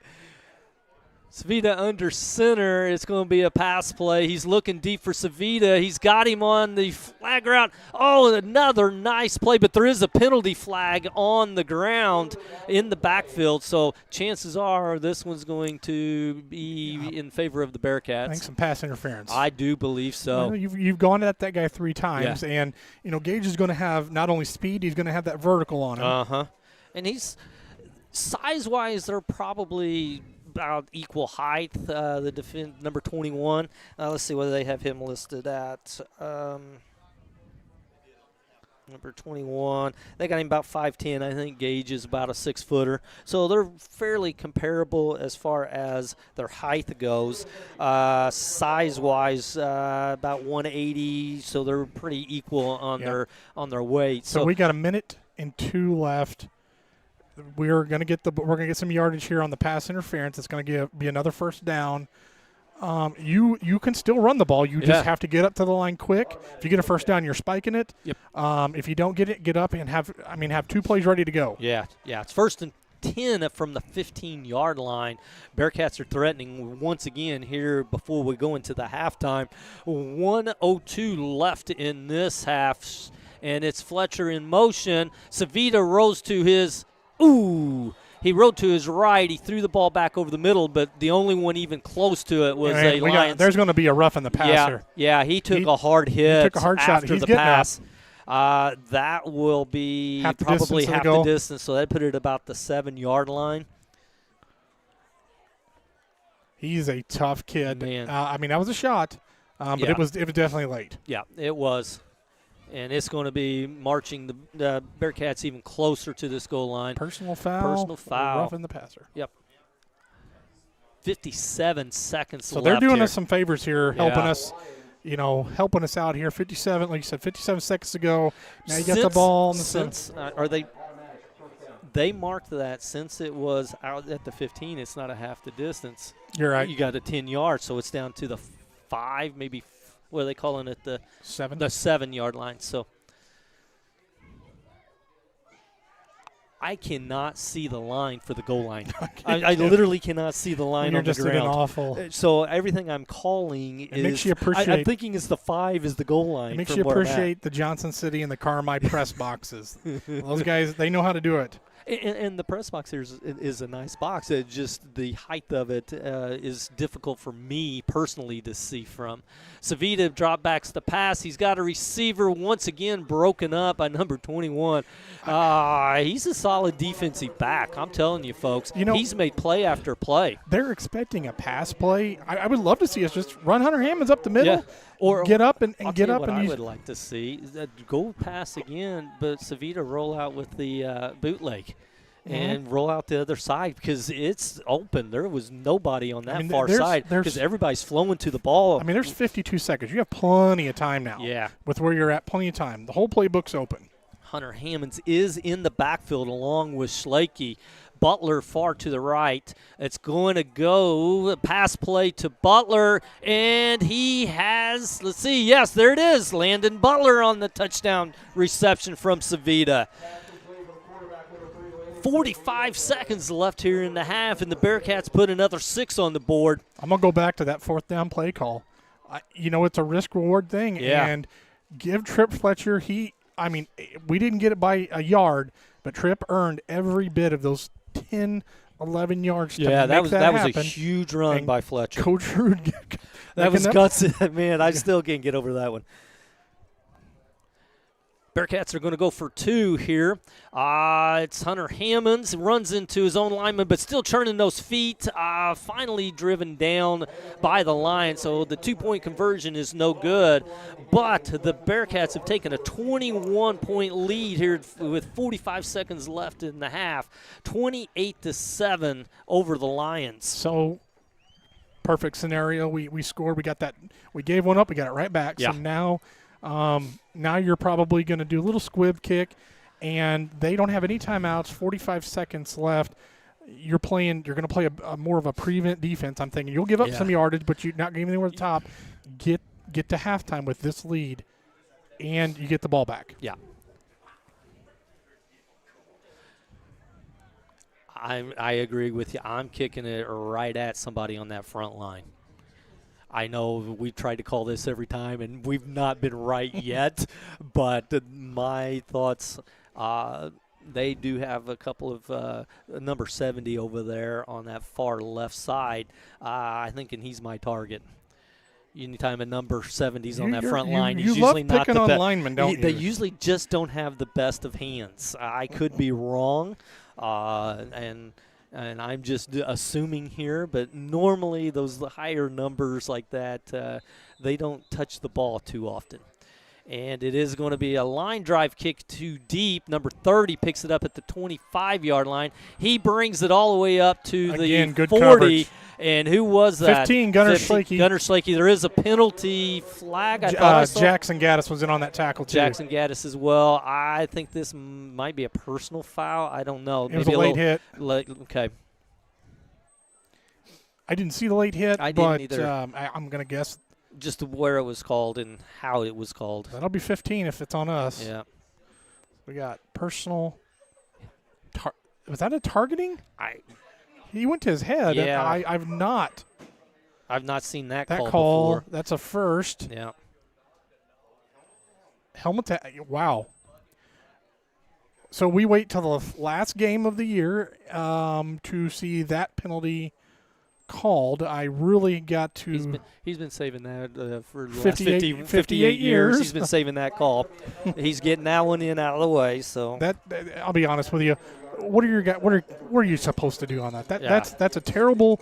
I get it's about. I get it's about kids' which safety. I didn't see it unless he was leading with his head and he had his head down. That's we used to call that spearing. I'm not a fan of that call, Yeah. but then again, I'm not The Right. HSA making rules. Yeah, 40 seconds left here. The ball's at the Bearcats' 49-yard line, 1st and 10 for the Lions. They do have 2 wideouts split to the far side. It is going to be a pass to that far side. Number 21. Oh, nice tackle. Landon Butler playing that prevent defense. He let him make the catch at about a 7-yard gain. We're 26 and then Butler seconds. just drove him to the ground. 26 seconds. Yeah, textbook tackle. I guess.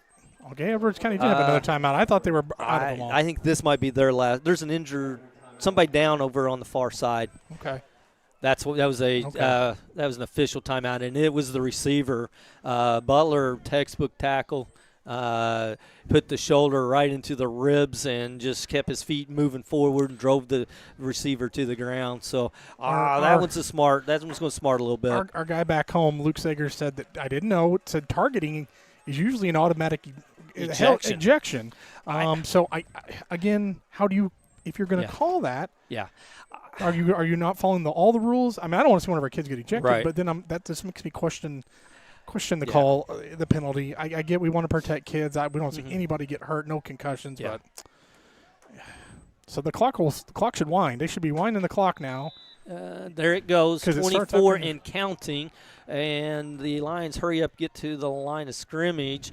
Shotgun formation. This is going to be a passing down. Throw it out to the far side. Tackle him number 30. Tackle him inbounds. Fletcher's holding him up, and it is going to why are we stopping the clock? First down. They'll move it. They'll start it as soon as the chains are set. I was wondering the same thing. There's 8. I think that's 8-6. I don't know if the bulb's out. Yeah, it's 8 seconds left. So Edward County did have a timeout left? Yeah. Tell you what, I've lost track, Chuck. I miss those scoreboards that's got everything on there. I do too, and this should be their last timeout. The last timeout was an official's timeout for the injured player. So I know a field goal's not going to bring you any closer, but we do know that kicker has got a ginormous leg. He does. I'm going to say he's going to need at least another 15 yards, though. I just don't see what are they sitting at? 40, 35, 45, plus the spot, another 5. I don't see a 50-yarder out of a high school kid. I'd like to see him try it, though. Yeah, it'd be great to see. Obviously this is going to be a pass.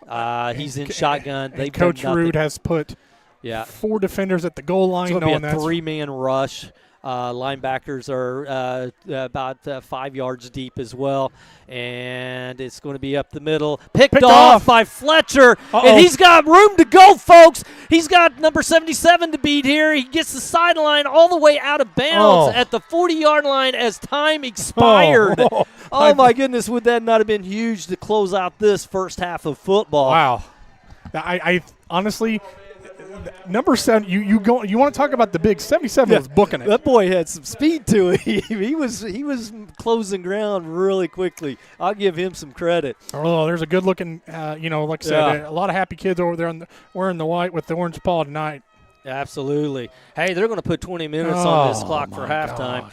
Here we go. Right now in Albion, it is your CZRE Bearcats 28 and the Edwards County Lions 7.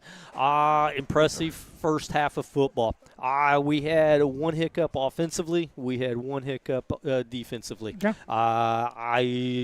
I'll let them have those two, and we're not going to have any more. You will gladly take a 28-7 lead at halftime. In the halftime, and I just hope we went through a 20-minute halftime last week. But that turned into 35. Turned into 35.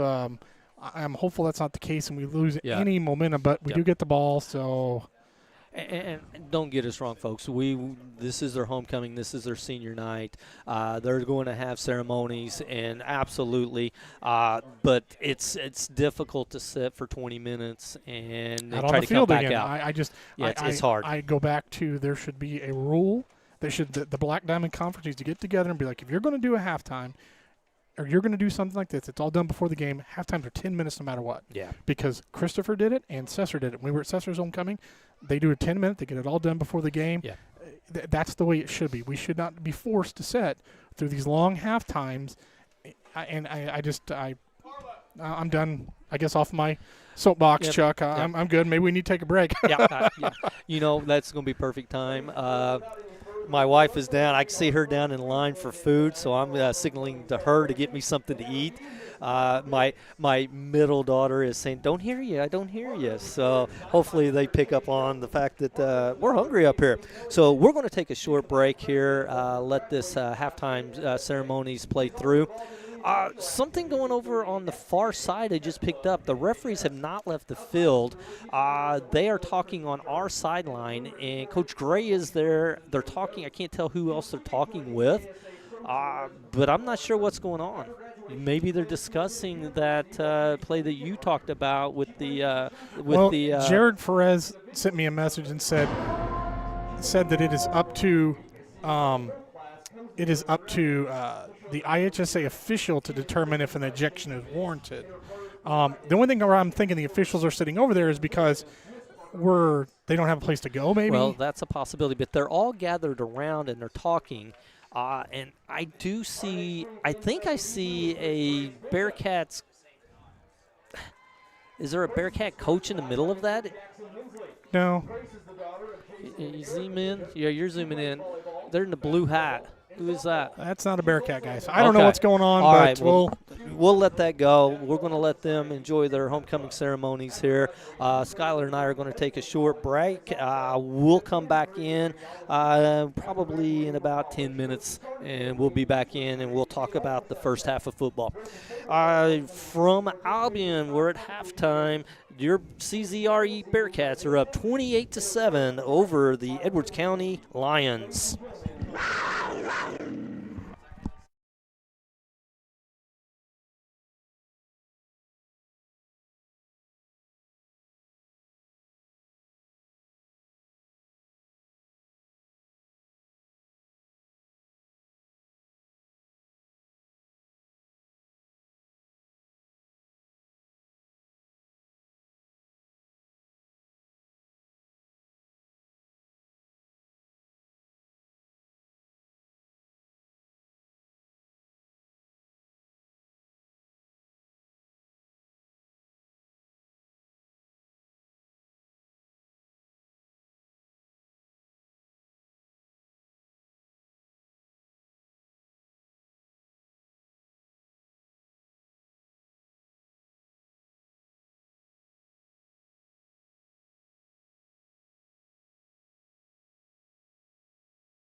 We are back here in Albion. The CZRE Bearcats have taken an early 28-7 lead over the Edwards County Lions. We're looking at about 4 minutes left here on the second or the halftime. Skyler, we talked about it before. We had one hiccup offensively. We was within the 10-yard line, couldn't punch it in. Had a fumble there. That play turned the ball over. Defensively, we gave up one really big play for the touchdown. Outside of that, there's not a whole lot that I can complain about. No, we've really been in control of this game from the start. It started with getting getting the stop, 4-down stop, going down and scoring. We've really been in control. Coach Rude's called a superb game. Like, I had a couple of people text me even at halftime being like, what a gutsy, and I was like, that was a big time call. But you know what? More I thought about it in halftime, like, I love that play call because, what's our end goal tonight? It's to win and get in. Yes. And playing maybe passive football is not going to make that happen. Being aggressive and telling these kids, I believe in you. I believe in your line. Trip Fletcher, you and those, it's going to happen. And it's an excellent play call. And And, we alluded to that in the first quarter. We was talking about how the program is taking that next step. The coaches are saying, I want you to do this. I know you can do it. I'm going to call your number. And the kids are responding. And that play right there, you and I both was talking about it. And, that was a huge, huge play. And the offensive line did their job. Trip Fletcher did his job.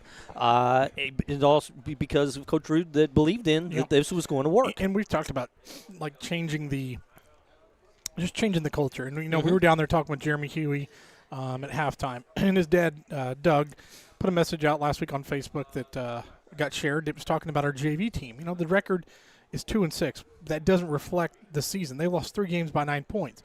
So you look at the JV team, and you're like, well, what were they struggling to do? They are struggling to put games away. Yeah. Or finish in the fourth quarter. But being up with these varsity kids this year, what have they learned? How to put a game away. You know why? Our varsity was down at El Dorado, but they came back, put that game away. They put the Red Hill game away. It looks like we can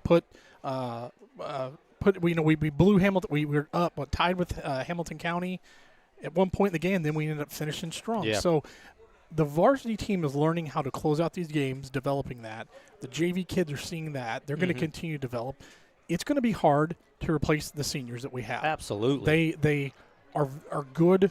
I should say they're great leaders, great kids, a lot of skill, and it's offensive line. It's our skill players. But you see what we've seen in the JV level. We have kids ready, hopefully, to step up, fill in, and like I said, we're building this culture. And our JFL program, we've talked a lot about our JFL program, getting kids out, kids learning the game, having success, playing, enjoying it all. They're coming out. They're supporting, seeing, like, this is where I want to be in 4 or 5 years. I totally agree with you. And even these seniors, as good of leaders that they have been, they're still – this is all new to them as well. And their true character is coming out. When you lose a lot that we have in the last few years, it's easy to blame and it's easy to say, well, it's not my problem, and you don't get the true leaders come out.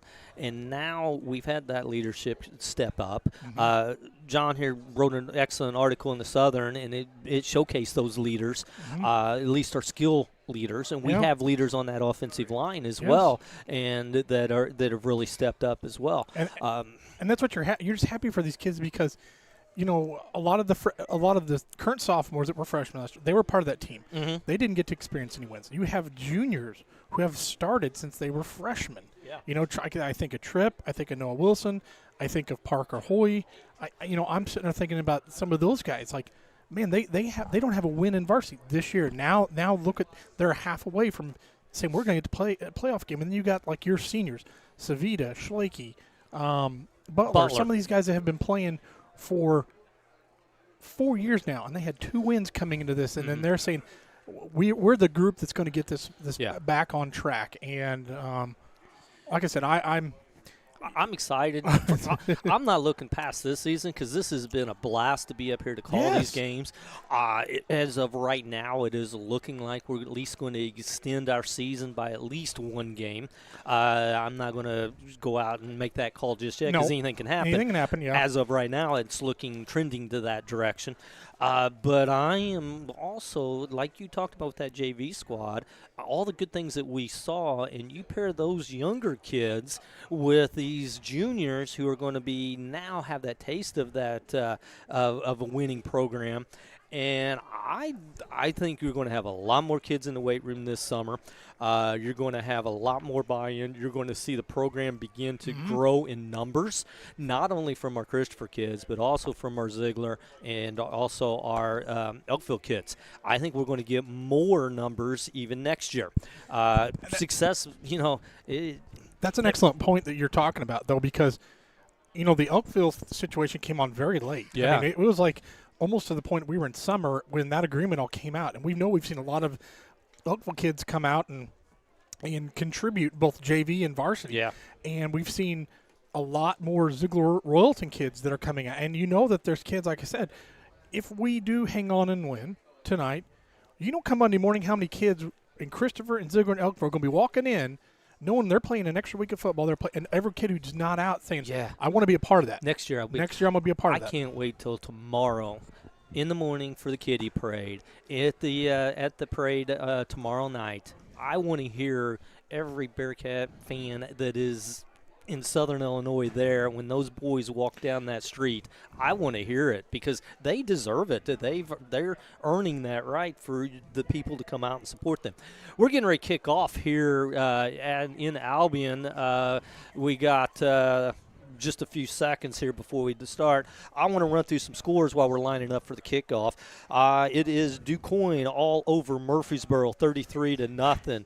Nashville is trailing Chester, 16-6. That's a good football game. That's an upset right there. Yep. Benton all over Harrisburg, 35-0. Carterville's dismantling AJ, 49-7. It's El Dorado over Carmi, 28-14 at the half. Johnson City's taking a 20-point lead over Sesser, 26-6, and Frankfort came back out, and it's 30-21 over Sparta. That game's in West Frankfort. Hamilton County trails Fairfield Mules, 38-19. Marion up big over Mattoon. Spree Central demolishing Heron. And again, here in Albion, it is your Bearcats 28-7 over the Edwards County Lions. We're getting ready for the kickoff here. The Bearcats will receive this second half. What are we looking for here? I'd like another deep run here. Let's see. It's a kick, and it's going to go out of bounds all the way down at about the 5-yard line. Good setup. So nice kick by the kicker there. Yep. Kicked it away from Schlake, but it was also kicked to deep. So while we got some time, I got more shout-outs. People text me during halftime. I know the Mausers, Trevor, Easton, Nikki, they're all watching the game, supporting us. And Trevor's always trying to give me tips on how to do everything. Yeah. And, some of our Ziegler, we were talking about Ziegler, some of our Ziegler faithful, teammate of mine, Micah Hallman, his family, his wife Erica, and their son Levi had a nice JFL season. So they're big supporters. They said they love Bearcat Network Nation. So we appreciate their support, them watching. And, again, anybody else watching? Yeah, shout us out. Handoff goes to, that was Hunter Hammonds. He's going to make his way up for a solid 8-yard gain. You was talking about the Ziegler people, and I was driving to my daughter's house. Her and her husband live in Ziegler. And just driving through the other day, and in the front yard of a house in Ziegler, I support Bearcats athletics. Yep. That was a football family that lived there. So I thought that was real cool to see as well. Second down and 8. Ball is sitting at the Bearcats' own 42-yard line. Chunk play, 8 yards. Hunter Hammonds kind of right up off of that tackle spot. That could be pretty well the game plan for the second half. Ball control and yardage. This is going to go to Fletcher to the opposite side. He picks up a solid 4, good for another Bearcats first down, and also gets across midfield into the Lions' territory. You're in control of this game now. Yeah. So what you want to do is chew up as much clock at the third quarter as you can, score here, and then you're at a 4. I mean, you really put the game away if you chew up some clock and you score here, which is what I think our approach is. Yeah, it's going to be outside, inside, outside, outside, inside. Guerrera is split left on this one. It's going to go to Fletcher to the far side. He's weaving his way through. He makes it all the way to the sideline and finally driven out at the 40. We'll call it the 46-yard line, maybe the 47, depending on the spot. Those plays I love because our linemen have to get out and pull. You get Noah Wilson or you get Parker Hoy, and they're out leading the way for Tripp. So I love when we call those plays like that.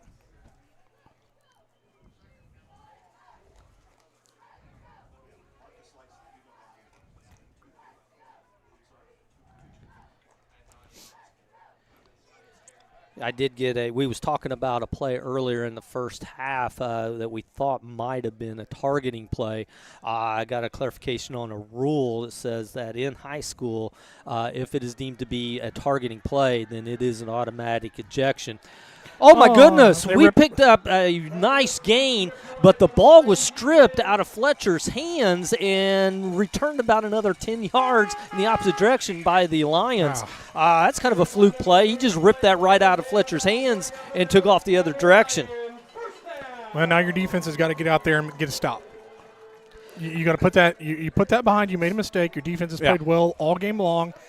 Get back out there and get a stop. Don't even let them have a shot at thinking about getting back into this game. I just got word that Coach Rude's nieces, nephews, and sister-in-laws are all watching our broadcast as well. So shout out to them as well.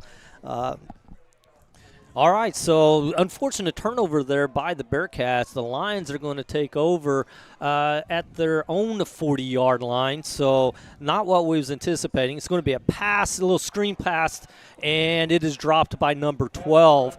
Johnny Gaddis was all over that one. Had he caught it, there would not have been a gain. He was ready to make the tackle, and he let up at the last second once the ball hit the ground. So nice play by Johnny on that one. We've seen a lot more passes come out of Edwards County, and we've only, for an option team, we've only seen it a handful of times, and I know we've defended it really well. So I think maybe they've tried to abandon their game plan and are kind of they're on the fly here, I guess. Yeah. I got a message that Bob and Shelley and Adam Moyers are watching home back in Coelho. So shout out to them for listening to us. Handoff is going to be a keeper by the quarterback, that option play. He's made a nice little move, finally driven out. Ball came out, but I think it went out of bounds. I got to quit talking because I sat there and said, we've defended that, that RPO, the run pass option, and then right there, 16 yards on a run. Yeah.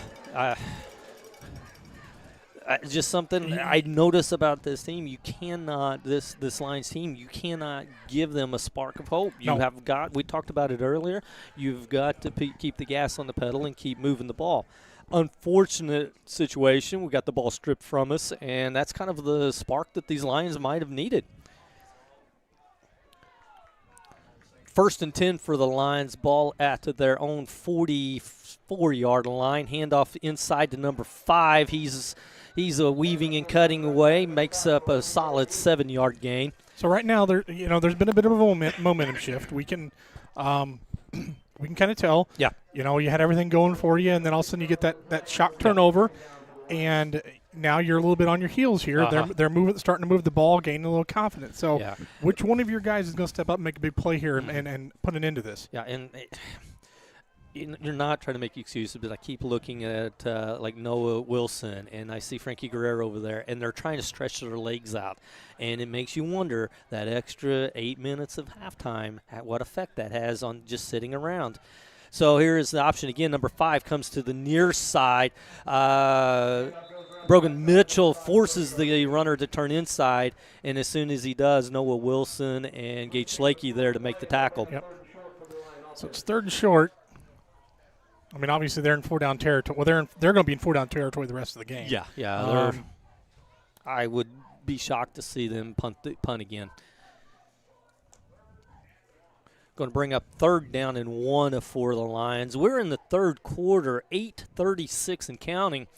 And the Lions are coming to the line of scrimmage. There's 15 seconds left on the play clock. So the clock's our friend. Yeah. So yeah, the more time that they take is to our advantage. So quarterback is under center for the Lions.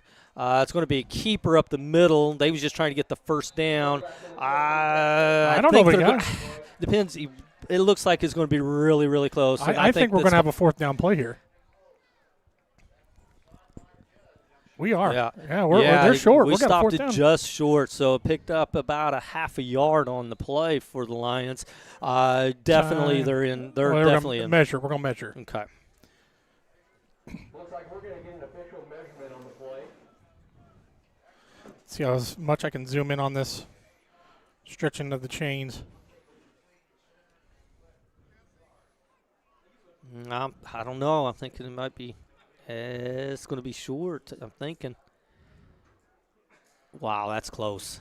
Barely made it by about the stripe of the ball.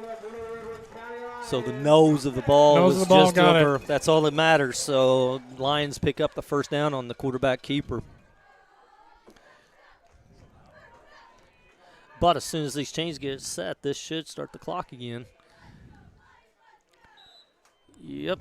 And there we go. Clock has started, and the Lions come to the line of scrimmage. 1st and 10, ball setting at the Bearcats 35-yard line, I'm going to call it. Handoff, quarterback keeper on the option, and he's going to power his way out. Finally thrown out of bounds by Schlake. Another nice pickup for the Lions. Another probably 15 to 20 yards on that play. And I apologize. That's where I lose vision over on that that corner of the field. There's no good way to get the camera involved. Yeah. So it's going to be 1st and goal for the Lions. Ball at the Bearcats 5-yard line. They're threatening to score after that turnover earlier in this possession. Lions stripped the ball from the Bearcats running back and kind of stripped the momentum away from the Bearcats as well. So hopefully if we can get a stop here, limit them to a field goal would be nice. Quarterback keeper up the middle, and he's going to go in for the score. That's the quarterback, Jax Duncan, for the score for the Lions. They put a good little series there, and that's kind of worrisome. We got a ball game now. Yeah.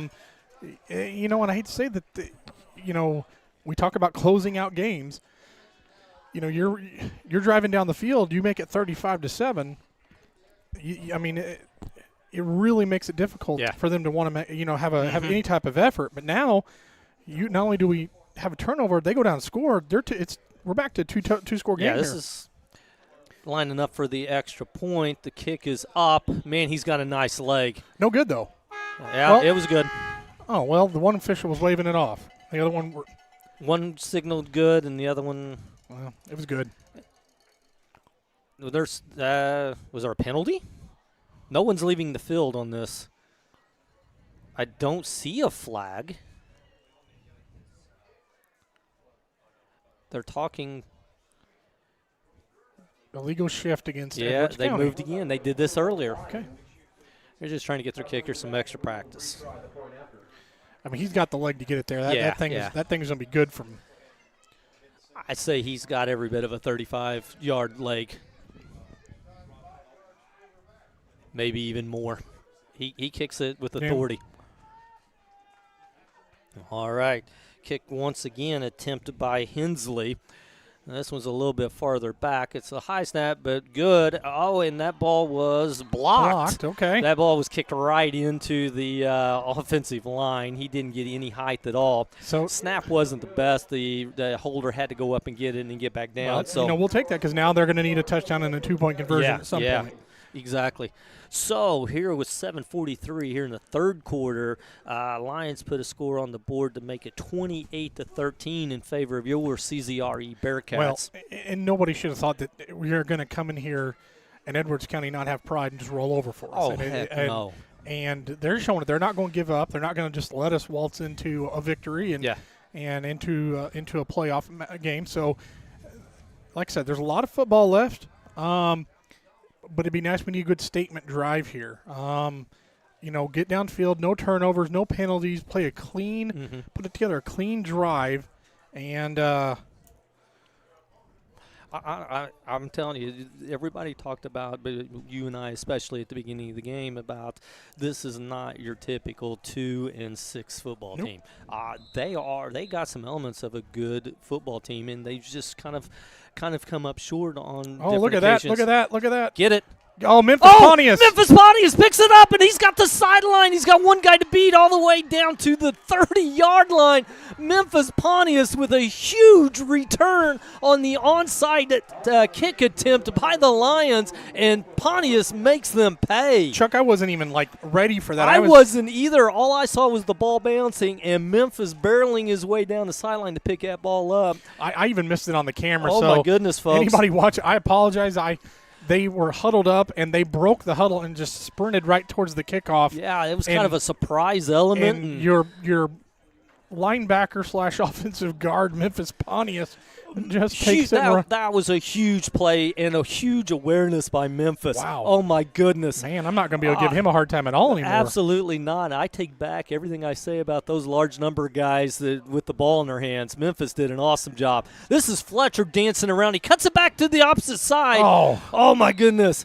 He finally was drawn down after a 5-yard pickup. If he gets past 52, he's in the end zone. That was the only guy. He started that play off to the right, and he was dancing his way, trying to find a hole. Saw nothing. He cut it back and came the opposite direction. And like I said, had he got past 52, the only thing that stopped him was the end zone. We have to score on this drive. There's just no other way to put it.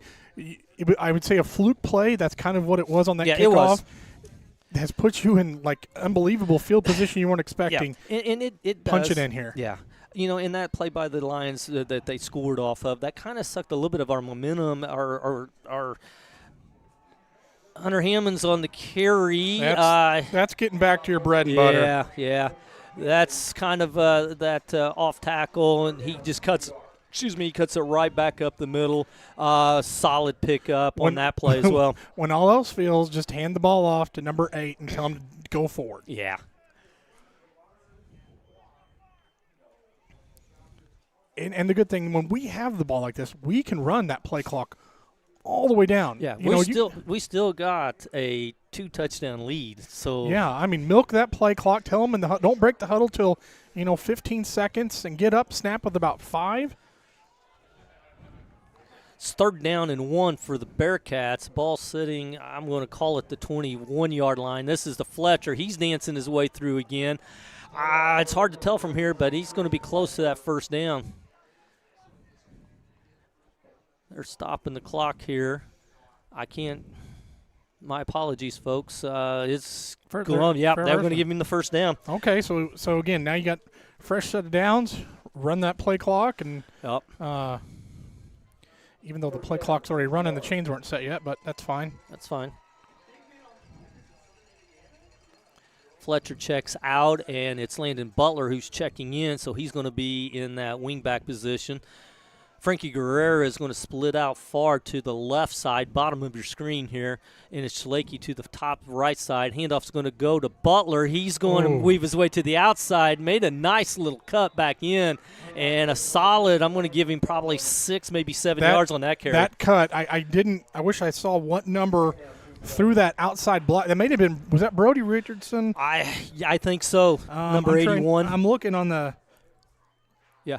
They were going to get no, that was Noah Wilson. He pulled on that play and threw that block out there, and then he LB cut right in off of it. Butler made a nice plant and change of direction. That was a nice run and a nice pull by, like you said, Noah Wilson. I had to watch the replay on that seam. Butler picked up 9 on that. So, again, my vantage point, not the best here. 2nd down and 1. Ball is sitting at the Bearcats' 8-yard line. And it's going to go to Hunter Hammonds. He's going to barrel his way all the way to right at the goal line, I'm thinking. Again, I can't see the actual goal line from here, so it may be. This is the best our offensive line has played. Oh, my goodness. I mean, I know we had good games against Red Hill, and I know we had a good game against El Dorado, but they are just absolutely dominating the line of scrimmage. Yeah. They're getting off of it, and every time that one of our running backs is getting touched, it's by a linebacker or a safety. Yeah. Do you realize this is the 4th time in this game that we've had 1st and goal from the 8-yard line in this end zone? So it's 1st and goal for the Bearcats, and it goes to Hunter Hammonds once again. He had nowhere to go that time. Nowhere to go whatsoever. Line's a little bit frustrated. They stack Hunter up and then just kind of throw him down at the end of the play. I saw a big number, who was at number 78, Parker Horway. He did not take kindly to that, and he come running to the defense of his running back. Nothing came of it, but I like to see that from Hunter or from Hoy taking care of his guys.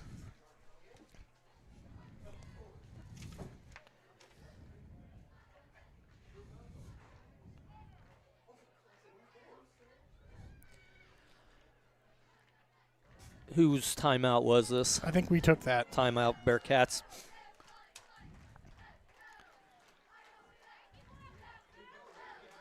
Bearcats are ready. They're up the line of scrimmage, and the Lions are still on the sideline timeout.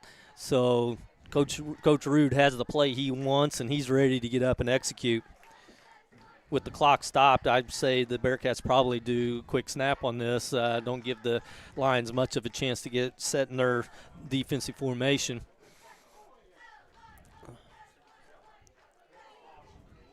Trip in the backfield, LB to the side. It's going to be 2nd down and goal from the 3. LB, and, man, did he get in? He made another nice cut. If he's not in, he's going to be close. Well, it's 3rd down. Yeah. Again, my vantage point, folks. My apologies. The goal line disappears, and it blends in really well with the end zone, and it does look like that we're at the goal line now, but we're actually at the 5. So our 3-yard line. This time it's Hunter Hammond. That's Fletcher to the left side. Trying to pound that inside. We're just not getting it. And it's just not happening because the Lions are prepared for that. So you got to go Schlakey with one of those sweeps. You got to get him to the outside. Let him use his speed. Let him get outside. Brings the – my apologies there, Skylar. Hit the volume control for our headphone, and I blasted myself. Going to bring up 4th down and goal from the 3-yard line. We've been here before. We didn't get in. We cannot afford to not get this ball in. Nope, you can't. We've got to get points here. The Lions have found a little bit of rhythm offensively. It's going to be Schlakey, and he is in. Yes, Slakey. It was a counter. He came across. Boy, they faked the ball. deceptive. They faked it to Fletcher going to go to the right side. Slakey came around on the counter, and he takes it up the left side. He's hit about the 1, but he's strong enough to get into that end zone. He stretched out there to get to the line. I'll be honest with you, because like you said, we have a terrible vantage point here. When they made contact, I was hoping that was I wasn't going to call he was at the goal line because I keep doing that, and they're at the 4-yard line. So, well, that was definitely a needed score for the Bearcats to answer the Lions after that turnover when they put the ball in the end zone. Bearcats are lining up for the 2-point conversion. It's going to go to Hunter Hammonds, and he goes in standing up. Not a problem at all for Hunter. That's going to bring your score 36-13 in favor of your CZRE Bearcats. 2:38 left here in the third quarter. That's how you get momentum back. Yeah. An answer. You had to answer in that case, and that's exactly what they did. John, I agree with you. Thank you. John closed the the window for us. Starting to get a little cool in here. Yeah. Can't close that window, or it's dirty over here. Yeah. Well, all thing that was a good drive we put together. Like I said, and credit to that drive to Memphis Pontius, the most unlikely return guy. He's going to tell the kids come Monday or even tomorrow. He's going to talk about the greatest kickoff return all season. I wanted to get my Chris Bierman going. The rumbling, the tumbling, the stumbling. Get him going down. Oh, that was a beautiful run, and unfortunately, I don't think we got it on video. I missed it. He's going to be mad. Maybe the coaches did. Yeah, hopefully they got it up on the cameras upstairs on the roof here. It was a great job by Memphis. Kind of brought that momentum back for us. So Logan Jackson kicks the ball, just received at the 20-yard line. Coverage looks like we drive him finally out at about the 42. So, Ben, don't break. Yeah. You don't want to give up the big play. You're okay with that. Force him up the sideline. 2:30 left in the court. Obviously the clock's your friend. Stop the big plays. You can't let them have. If you don't let any big plays and they have to chew up a bunch of clock to score, yeah, you don't want them to score, but if it takes them 6-7 minutes on a drive, you can live with that. Exactly.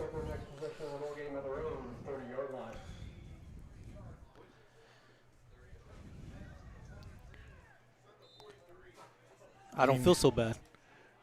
This is their home court. They can't even read. Yeah, it's sad. Lions are going to take over 1st and 10. The ball is sitting at their own 44-yard line. It's going to be the option. Quarterback pulls it out. He's headed up the left side. Got the sideline. Finally, not driven out yet. Oh. He just keeps fighting and fighting and fighting. He was stopped 3 different times. He spun out of tackles. Our defense is starting to get a little lax right now. Like, they're picking up more chunk plays than they were. Again, we need somebody to come up and make a big stop. You need a first down stop, negative yards. We kind of got back to the old trying to arm tackle, trying to rip the ball out instead of just wrapping up, tackling the guy. Yes. Right now, you just need to stop the big plays. If they eat, like you said, 7 minutes on a drive, that's just a bonus for us. You cannot give them big plays like that. It's going to be option again. Quarterback keeps it. He's going up the middle once again. Why not? He's had success with it. He's going to be close to another first down for the Lions. They've got they're off. It took them a quarter and a half, but they've got their offense going now. Yeah, they're starting to find things that are working for them. 22 is doing a really good job of reading that option, and he's not afraid to run the ball. And what is almost not concerning, but we talk about them chewing up clock to take all these drives. Well, they're getting chunk plays of 15 yards, 17 yards, so they're not having to burn as much clock because they're moving the ball really well downfield. Yeah. Shotgun formation. They've traditionally passed out of this, so be aware of that. Here is the snap, but it is going to be a pass over the middle. He's got a guy. It is over the receiver's head. Good Landon defense. Butler as well as Gage Schlakey and Trip Fletcher all in on that coverage for the Bearcats. That was going to have to be a perfect pass. We'll take that because that's a first down play, so it's a no gain. Mm-hmm. That's a good setup. I know we want the clock to run, but that gives them a chance to reset, but it also gives us a chance to catch a breath real quick. Yep. Because Fairfield was kind of a little bit more up tempo. They're running that ball. Mm-hmm. Now you kind of take a quick breath and get ready for next second down here. Shotgun formation once again. One of these times they're going to hand that ball off to 5 on the keeper, but not this time. Another out pass. It's a screen to the far near side. 30 makes one guy miss. Finally driven down by, that would be number 2, Gage Schlakey. Pickup of 5 on the play. For the camera angle, it'd be nice if they'd run that play to the other side. Yeah, no kidding, so we could see what happened. tackle was made inbound, so the clock is still running. There's only a minute 22 left here in the third quarter. Third down and 5. The ball sitting at, your guess is as good as mine as far as the yard marker. Let's see what the clock says. They're saying the 19-yard line. Shotgun formation once again. And it is going to be finally number 5 on the handoff out of shotgun. And Frankie Guerrera chased him down. It's going to be close to the first down. I think you got it. Yeah, they're calling it first down there. So clock is still running, though. Once the chains are set, they'll start this clock back up. We're under a minute. I've never watched a clock as much as I feel like I'm watching it because we're just I think everybody can sense what we're feeling, what our friends and everyone back home is thinking. That'd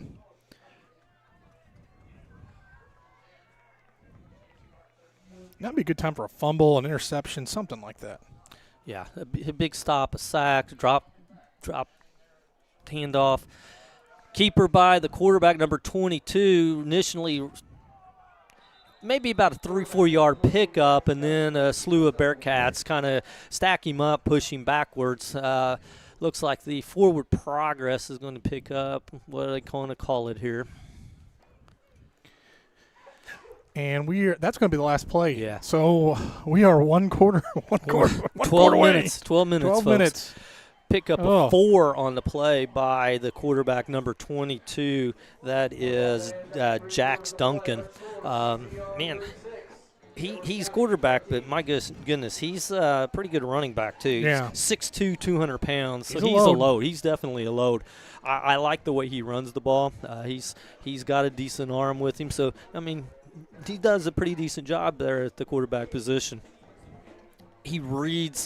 I think he reads that option when to pull the ball out of the running back's hands and take off with it himself. He's doing a good job with the read. A couple more people send me some messages. I was told they're probably 2 of my least favorite Cardinal fans, the brothers, Trey and Chase Cole. They are watching the game. So, like I said, we've got people who've graduated, moved on. They're following the game. Even though those 2 are Cardinal fans, I won't remind them that when I see them. You can't fault them for all of their life choices. So, But no, it's just good. We've got a ton of people watching this game back home, and you're watching this game at home. You gotta be excited. I mean, we're 12 minutes away. We've done everything that we've needed to do up to this point. We just got to finish it. Yeah, and then we'll worry about. Yep. Quick scores: DuQuoin over Murphy, 47-14 in the third. Chester still up against Nashville, 22-12. Benton all over Harrisburg, 42-7. El Dorado is still up over Carmi White County. Cesar is starting to get blown out by Johnson City, 36-6, and 30-21. West Frankfort over Sparta. We are started the fourth quarter. It's 36-13 in favor of your Bearcats over the Edwards County Lions, and there's going to be quarterback. It was a handoff to number 5. He made it in. There is a penalty. I thought I saw a penalty flag. There should have been because the Bearcats were offsides. But there is no penalty, and even if there was, they would decline it. So that's going to put a score on the board for the Lions. 36-19. So this is actually going to be a big extra point. Yeah. Because this is going to be the difference between a 2-score and a 3-score game. Yeah. And if they want, they should be kicking this. I mean, if they go for 2, I will be shocked. And get shocked. Okay, this I don't want to second guess a coach, but no, you know the difference. You can do the math, folks. And they jumped. Yep. Here's the thing: they're going to have to go for 2 at some point. So when do you take it? But you're at a 2-score game. You're a difference between a 2-score and a 3-score game. Yep. The math is not mathing. Right. I mean, because if they fail this 2-point conversion, we're up 17 points. If they kick the extra point, it's 36-20. That's only 2 scores. 2 scores with the 2 points. I'm just somebody on that Edwards County side. I don't want to talk too loud, but somebody over there needs to be telling the head coach that. And after the penalty, they're still going for 2. Okay, gift to us if we stop this. Yeah. And this could be a very important decision right here. Is going to be a pass play. The quarterback steps back, and it's dropped. 11 had it hit him in the hands, and he just dropped it. So the 2-point conversion is no good. And more importantly, as Skylar pointed out, it is still going to be a three-score game.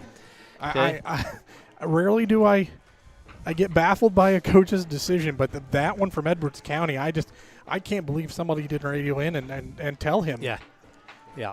So with 11:54 here in the fourth quarter, which we just begun, it is the CZRE Bearcats 36 and the Edwards County Lions 19.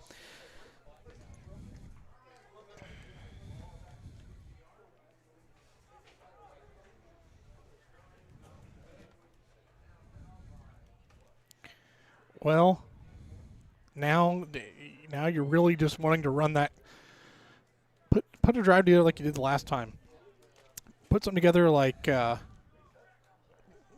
or 5 minute drive that ends in some points, and I'm going to actually have the camera on because I don't know what to expect. After last no kidding. Time. After last time, Memphis is going to be mad at me. You have to expect another onside kick, and the Bearcats we got 10 guys within 5 yards of each other. Well, they ain't kicking it to 52, I can tell you that. Yeah, no kidding. That didn't work for them last time.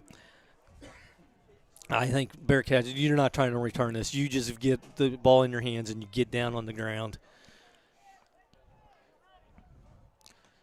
Line drive goes all the way to Schlakey. He brings it up to the 30. He's made a move. He's up to the 40. He's all the way up to the 45-yard line. So nice job. I know what they were trying to do. It was a line drive, hoping to get a ricochet. I guess.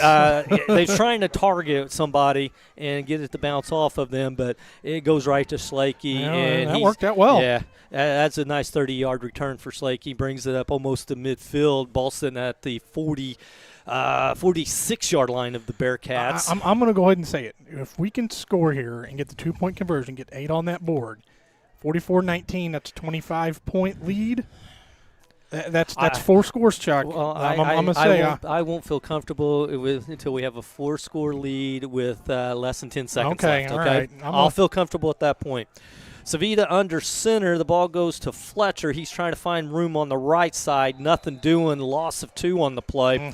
Stayed in bounds, though. Yeah, stayed in bounds, more importantly.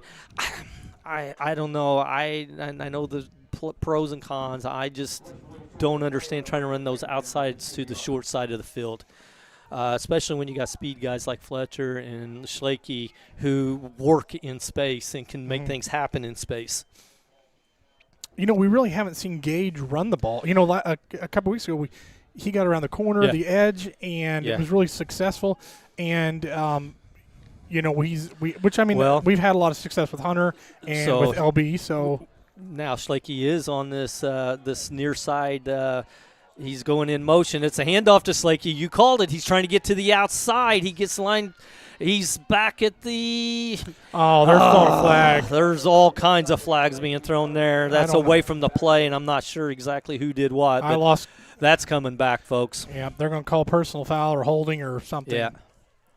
Well, I called the right play call, so yeah. But I face mask. Oh my goodness! That's going against the Lions. I could have swore that was going to go against the Bearcats. It was away from the play, though. It was totally away from the play. There was about 4 Bearcats and 1 Lion. And the Edwards County coach is not happy. No, not at all. I don't know if there was a little extracurricular there and he grabbed a hold of him. But the Schlakey run of about 15 is going to add on another 15 on top of that. I don't know if Coach Rude was listening to me on the broadcast and called that play after I mentioned that. Oh, my goodness. Keep calling. Keep calling.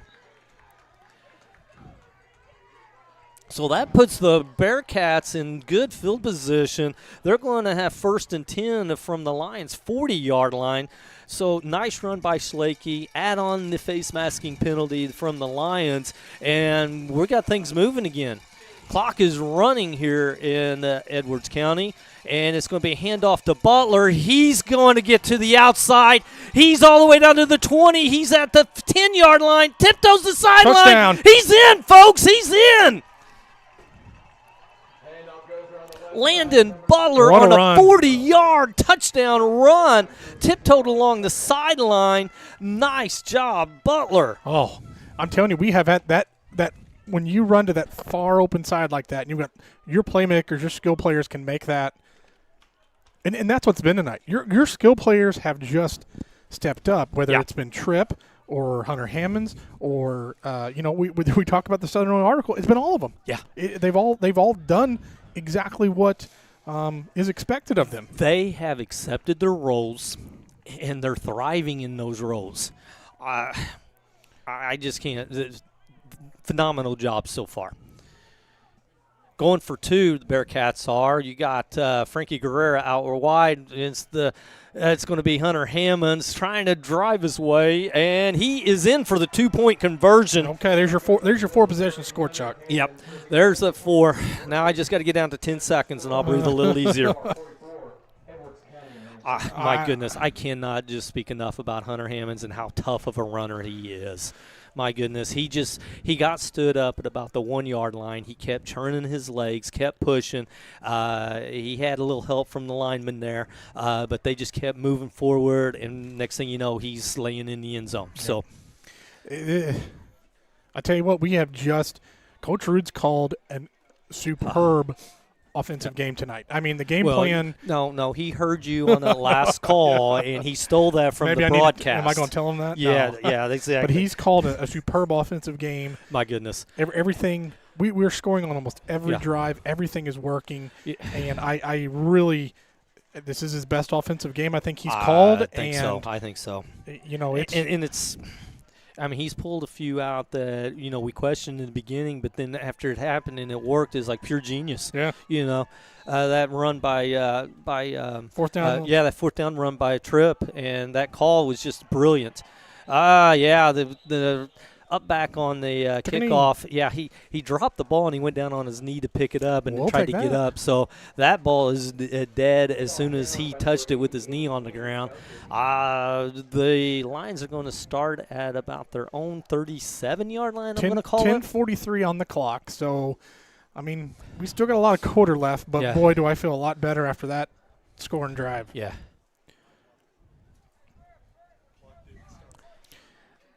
You're right. The clock, John is astute, pointed out on that long run by Landon Butler.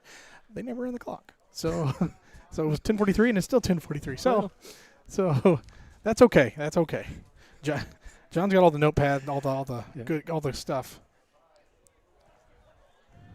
The Lions are coming out. The ball 1st and 10 at the 37-yard line. We're in the fourth quarter with 10:43 still on the clock. Shotgun formation, and snap is going to be an option handoff to number 5. He's trying to work his way to the sideline. He picks up maybe 2 on the play, and most importantly, tackled inbounds, and the clock keeps on going. They're going to give him probably, looks by the spot, about 4, maybe 3 on the play. They 3. have not had much success No. passing. Who's called time? We called timeout. I I think Coach, this is a good time to take a timeout. And one, he's probably wanting to.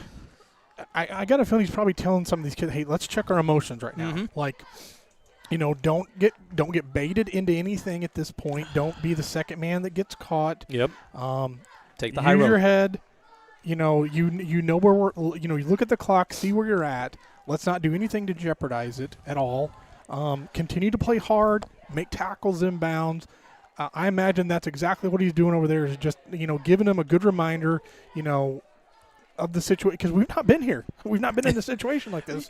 So he's It's a telling his- coaching moment yeah. right now, because you're right. They've never been in a situation like this, and he's teaching them right now of how to behave and how to react to these situations. 47-20, DuQuoin over Murfreesboro. That's an 8-1 DuQuoin team. Yeah, that's no. They're 8-1. I thought you said 8. 8. No, 8-1. Yeah. So they definitely are making the playoffs. We have Carterville Lions huge over AJ 55-7. Another playoff team right there, the Carterville Lions, and they're on a roll. We're going to have a lot of Southern Illinois teams. Illinois is going to be represented in the playoffs this year. And we are 10 minutes and 23 seconds to add in the CZRE Bearcats to that list as well, folks. Not to get ahead of ourselves. We had a jump there. That's going to be a 5. That's okay. We're still playing hard. We're still trying to react. That's the first time I think they've went on the second count all day long. So 5-yard penalty is going to bring it up to 2nd down and 3. Ball sitting at the Lions' 45-yard line. Penalty stopped the clock, so 10:22 here in the final quarter. Shotgun formation once again.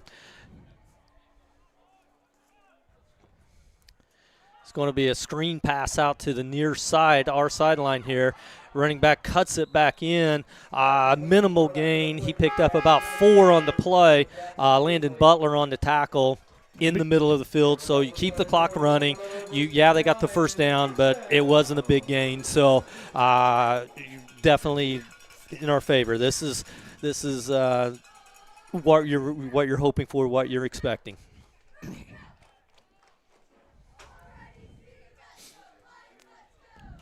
First and 10, ball is at the 47-yard line, Bearcats. Mules are in shotgun formation. Lions, my fault. Another screen pass out to the far right side. And way to rally. Nice job by Trip Fletcher. After about a 3-yard gain, Fletcher closed in on the receiver, made a nice tackle. Their quarterback's a really talented player. I think he's really good at back there. He is a senior, so we'll dodge that bullet next year.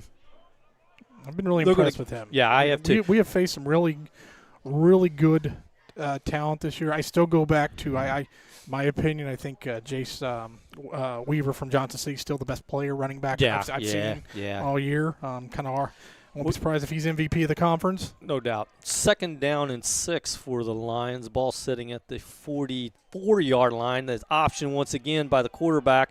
He makes his way up the right side. Tries to spin out of a tackle, but runs right into, let's see who it is that picks up, Brogan Mitchell. He just ran right into Brogan, and Brogan brought him down. Brogan has stepped up this year and honestly goodness. been your defensive leader. And, it just seems like we're calling his name constant 5, 6, 7 times a game. I'm really impressed with, you talk about senior leadership and what you needed from that defense. And he's filled that job, and he has played really good. I have to agree with you. He's just this season's defensive MVP by far. He's just all over the field. He makes the big tackles whenever he needs to. Low snap. That's another little dump-off pass to 21. Pickup of maybe 7 on the play. It'll stop the clock to move the chains for the first down, but as soon as the sticks are just a little over 8 minutes, and like I said, you're taking this. You're playing aggressive. Do not give up a big quick score. That's all you're playing for at this point. But you're just playing smart out there, and this is perfectly fine. Defense hasn't. We had a huge play earlier in the first half. Right at the end of the half, we brought everybody on that blitz and forced a bad pass.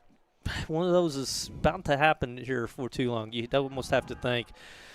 Quarterback pitch after. Quarterback ran the ball about 7 yards. The running back stayed behind him. Once the quarterback started to feel a little bit of a danger, he pitched that ball out for the option, picked up another 5 on the play. So once again, another first down for the Lions. We talked about that play in particular earlier at the beginning of the game, and that's the first time we've seen it all game. So I'm going to say Chad Bushong's scouting report was wrong. Yeah, no kidding. We need a new source for Bushong's out. Anybody want to step up, we're here to take it. 7:49, that play just ran out of bounds, so the clock stops. 44-19 in favor of the Bearcats here in the fourth quarter. Once again, it's going to be a quarterback option. Flip to number 5. He's being chased by Trip Fletcher. Breaks Fletcher's tackle and finally driven out of bounds on the far sideline. Noah Wilson, as well as I believe that was Bryden Huey, finally drove the running back out of bounds. We're going to call it the 22-yard line. I'm thinking that's what they're saying. So it'd be 1st and 10 for the Lions once again. He did manage to get out of bounds, so that's going to stop the clock as well.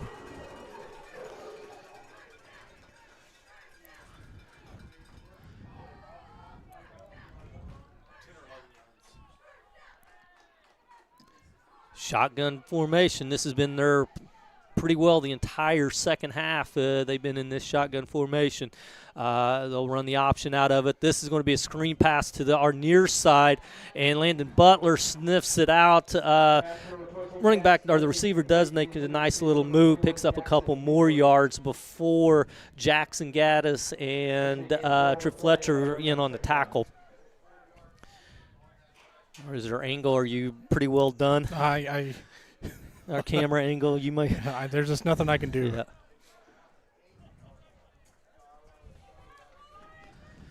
.704 and counting here in the final quarter. 2nd down and 6. The ball is sitting at the 8-yard line. Mules are, I keep calling the Mules, my fault. The Lions are threatening. It's going to be a pass play tipped by Schlake and over the head of the intended receiver. That was number 11 for the Lions, Wyatt Greathouse.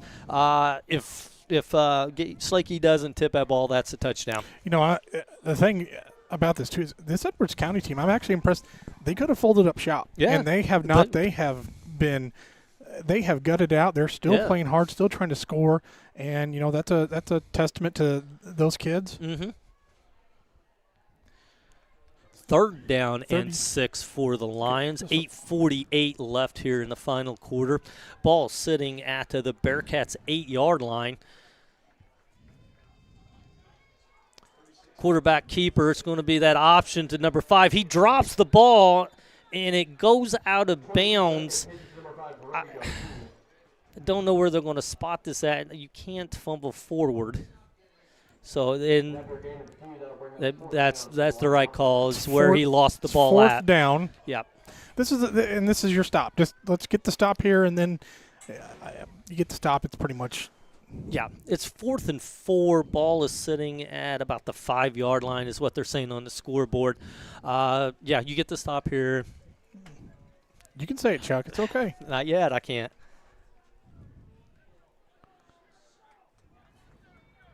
I still got 6 minutes left before I can say it. 6:14 on the clock. Lions are threatening. It's 4th and 4. Ball sitting at the 5-yard line. It's going to be a rollout by the quarterback. He tosses it up to the far corner, and it is caught by number 21 for the Lions for the touchdown. We just didn't have much coverage back there, it looked like. I mean, I know that play is so far away from us, it's hard to tell, but it just looked like we didn't get anybody. Yeah. I'm kind of trying to watch the replay here, and we had guys trailing, but we weren't in position. It almost looked like we maybe passed, cornerback passed it off to the safety, and there just was some miss. That's okay. Yeah. I mean, you're sitting at 6 minutes left, and that drive took nearly 5 minutes. Yeah. So, okay. And they still need 3. They still have 3 scores now. Regardless of this extra point, they need 3.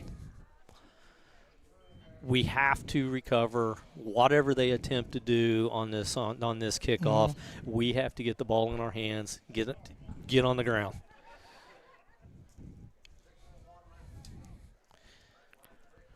And it's going to be 4 straight runs. I'm assuming. I'm not going to say that because every time we've said that, Coach Root has pulled something out that's kind of completely opposite of what we've thought. So the 2-point conversion is no good. I don't even know what actually happened. I didn't see that either. Did you get that on film? No, it looked like it was almost like a trick play. Yeah, so they line up here. We're watching the replay. That motion again, and it was a. Yeah, it looks like what they was trying to do is snap it to one of the up defender, the blocking for the kicker or whatever, and they was going to toss it over the edge, but it didn't even get the snap. So botched play by the Lions on the 2-point conversion. So now we are sitting at 44-25 in favor of the Bearcats. 6:01 left in the final quarter of play. We're in good shape. Those watching at home, those all of our Bearcat football fans, everyone in Ziegler, Royalton, Elkville, we're in a good spot right now.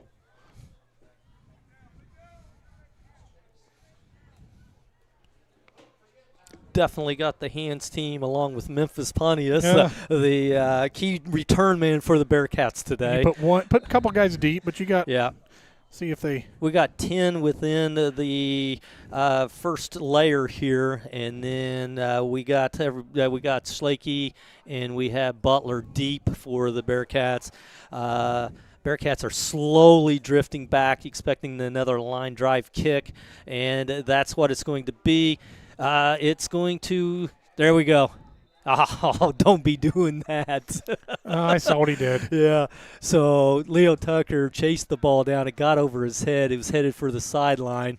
As he grabbed a hold of the ball, he tried to flip it to Gage Slakey to keep it in. I would have just been happy just to grab that ball and get out of bounds with it. No harm, no foul, but definitely I imagine – Coach Fletcher's probably going to say, hey, nice try, but don't do it again. Coach Root's in the play-in with Frankie Guerra. Yeah. And like we have not called his name today. Usually he's good for one big pass or a huge tackle. But the run game's really been there all day. It's been the run game today. And even though we haven't called his name at that wide receiver spot, he's been given some big blocks. Schlakey on the far side, he drags 4 defenders with him for a solid 3-yard pickup. Good job by Gage. All you're doing now is, Coach Root's probably telling them all, reminding them, ball security, no turnovers. Stay in bounds. Stay in bounds. Those two things. The clock's going to run.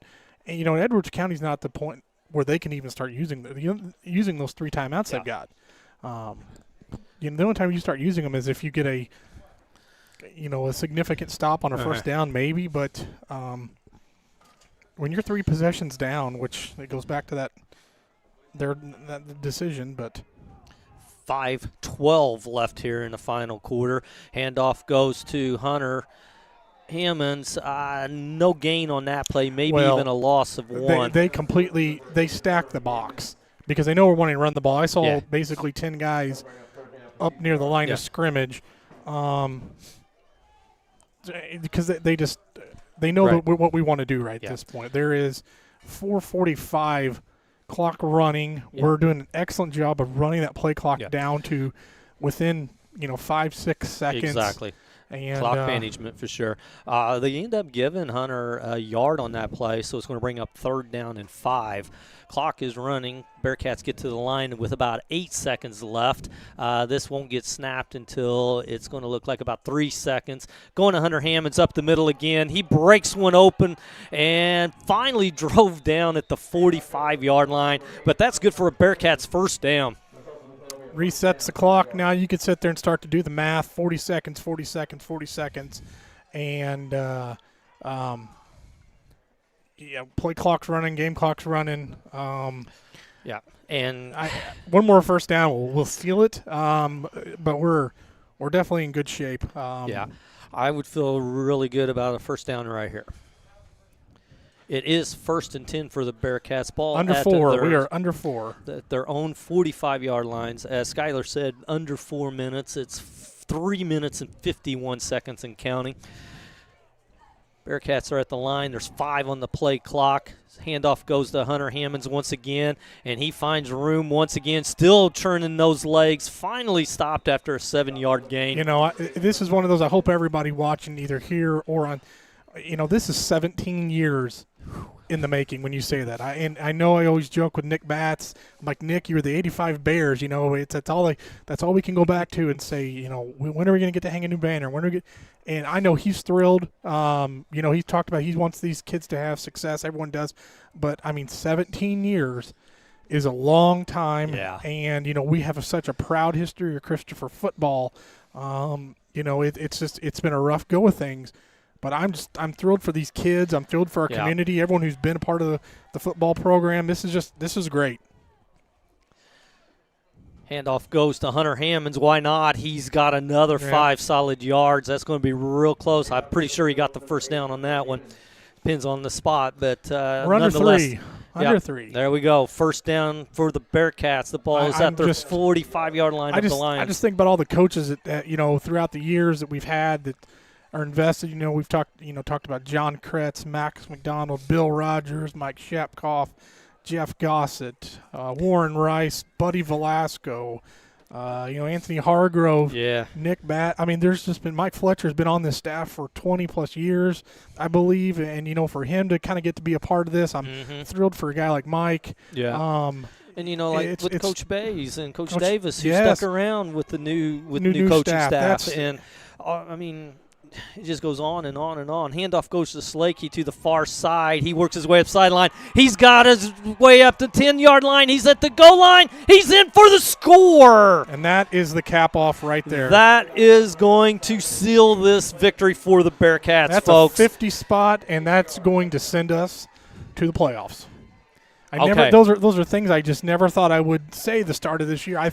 You know, you come off 2 0-9 seasons back to back, and then now all of a sudden you get to look at it and be like, you know what? You know, Coach Stallman, sorry, pump the brakes, which I know he's okay with. He wants this too. You know, we were 2 weeks ago, and hey, we're going to try an extra point here. All right, hey, number 11's in there, and 72. Yeah, and 72. I wonder whose kids those are. Man, they both have pretty white uniforms on, don't they? They're bright. For those of you not aware, Kane Stevens is going to snap the ball to Liam Montgomery, and Logan Jackson is going to attempt the field goal for the extra point. Snaps good, holds good. It's a low kick, and it was blocked. Extra point looks to be blocked. That's okay. Yeah. It just didn't get much height on the kick. It was a line drive. They did bring pressure after the kick. They did. Logan kind of took a little bit of punishment on that one. He did, poor kid. And had it not been he's had a for good luck. You know what? He's kicked off a ton tonight, and he's had an excellent game kicking off everything. So it's all right. You know, you tried it. It looked.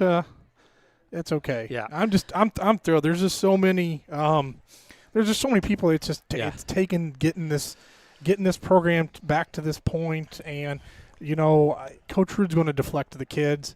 I know he is, but my God, this just does not happen without him coming over here and bringing his philosophy. And Coach Sherrill, Gray, all the coaches, Coach Fletcher, Kerry Hammonds. People don't realize Kerry Hammonds meets with these boys on Wednesdays for like a youth study, and then Gigi's she's got a group of the boys that all come. I mean, these are kids that are close. They're friends. They are. I'd say they're spiritually strong too. They care about this and the program, and I'm thrilled. Yeah, and we're starting to see some excitement from our boys on the sideline.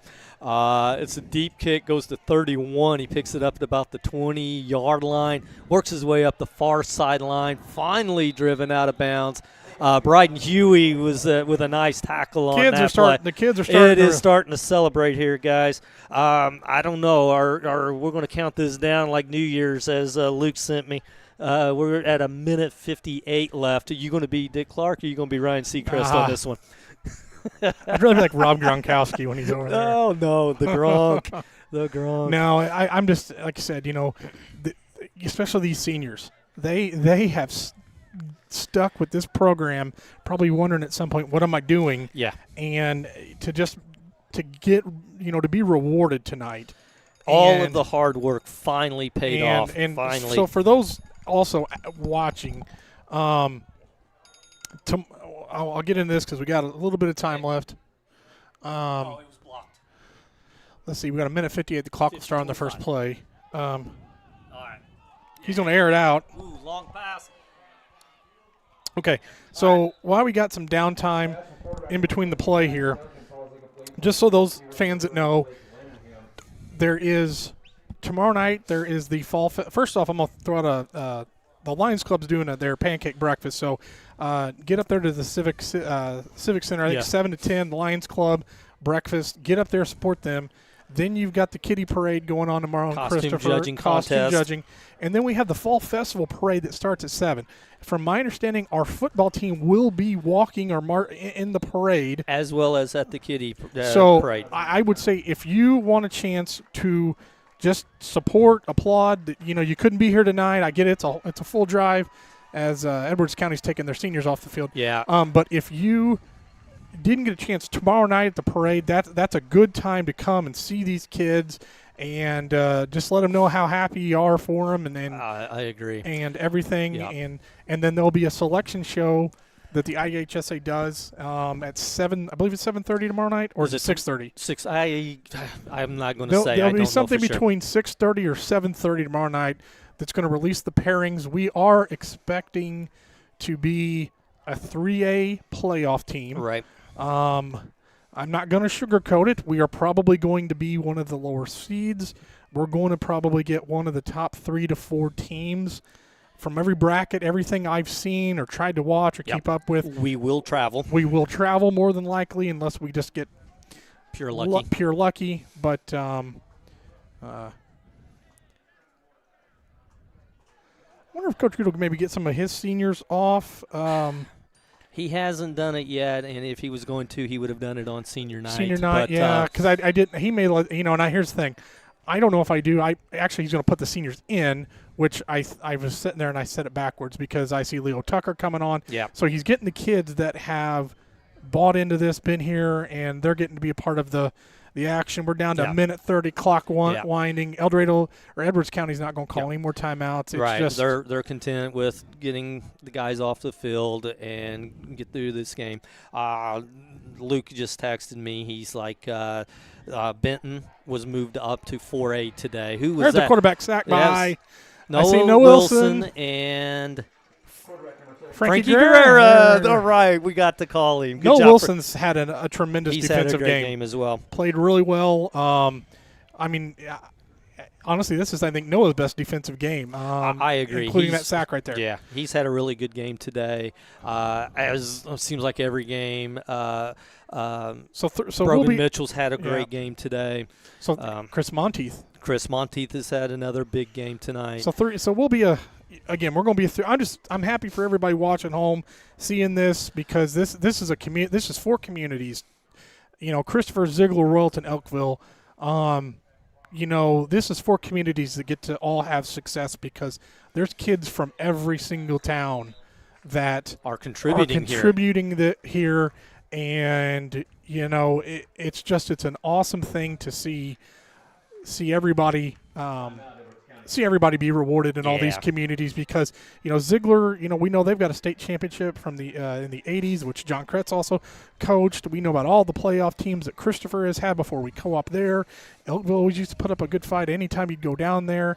And they were at Murphy, and I know, but their kids would get to contribute more here in a smaller school, and they've developed these bonds. So again, this is just tremendous for our 4 communities, Christopher, Ziegler, Royalton, and Elkville, and I'm glad these co-ops work. It's a proven success, and like I said, I think it's only going to grow, and it's a great, like we always say, it's a great day to be a Bearcat. You couldn't be more correct today. Yeah. And here's something that I don't know. Luke probably has the date on this, but this is going to be the first time in a long time, if not ever, that all Franklin County football teams are going to be in the playoffs. Hey, how about that? How about that, called representing Southern Illinois right there? There's going to be a lot of Southern Illinois teams in playoffs right now. Quarterback is scrambling. Noah Wilson giving chase. It's a long throw, and it's up in the air. Finally out of bounds. Defended well by the Bearcats. We got 13 seconds. We got one play left. to end a 17-year drought. And again, we got all the seniors on the field. He's bringing Xavier Miller out on the field. Look at him coming in. Brody that's Richardson's coming in. Where he's going to load up all those seniors and all the kids. Every senior that he can get in right now. And I'll try to zoom in, see if I can. You can just see them all there. I mean, these are kids that have, like I said, Chuck, we know it. They've taken the brunt. Landon Savita is in at safety. Yeah. He's getting to play a defensive snap. These kids have taken the brunt of a lot of probably, razzing when they, and now they get to sit there and say they're a part of a playoff team. Yeah. Well, it goes back to if you read when we was talking about this is John's article here. Oh, this is the kneel down. I thought it was defense as well. That was fourth down. I didn't realize it. Well, we got talking. Here it is. There you go. Folks, watch our boys are getting ready to celebrate making the playoffs. This is a great moment. We're going to stay right here. We're going to stick around because we're going to be celebrating here. And Coach Rude does it again. The guy just does not, he goes to programs and he just finds ways to turn them around. Yeah. And I'm just, like I said, I'm so thankful just for, everyone that's put into this, this program's a part of this program. You're proud to be a Bearcat. You're proud to be part of this football history. It's going to be nice when you walk into that basketball gym and you got another year hanging on, another year on that just banner. Watching our boys. They're not celebrating in front of their opponent. They're waiting until they all clear off. We're going to go down to the far end. They're going to start celebrating as they make their way through. Let's see if I can get. I'm trying to get as much as I can.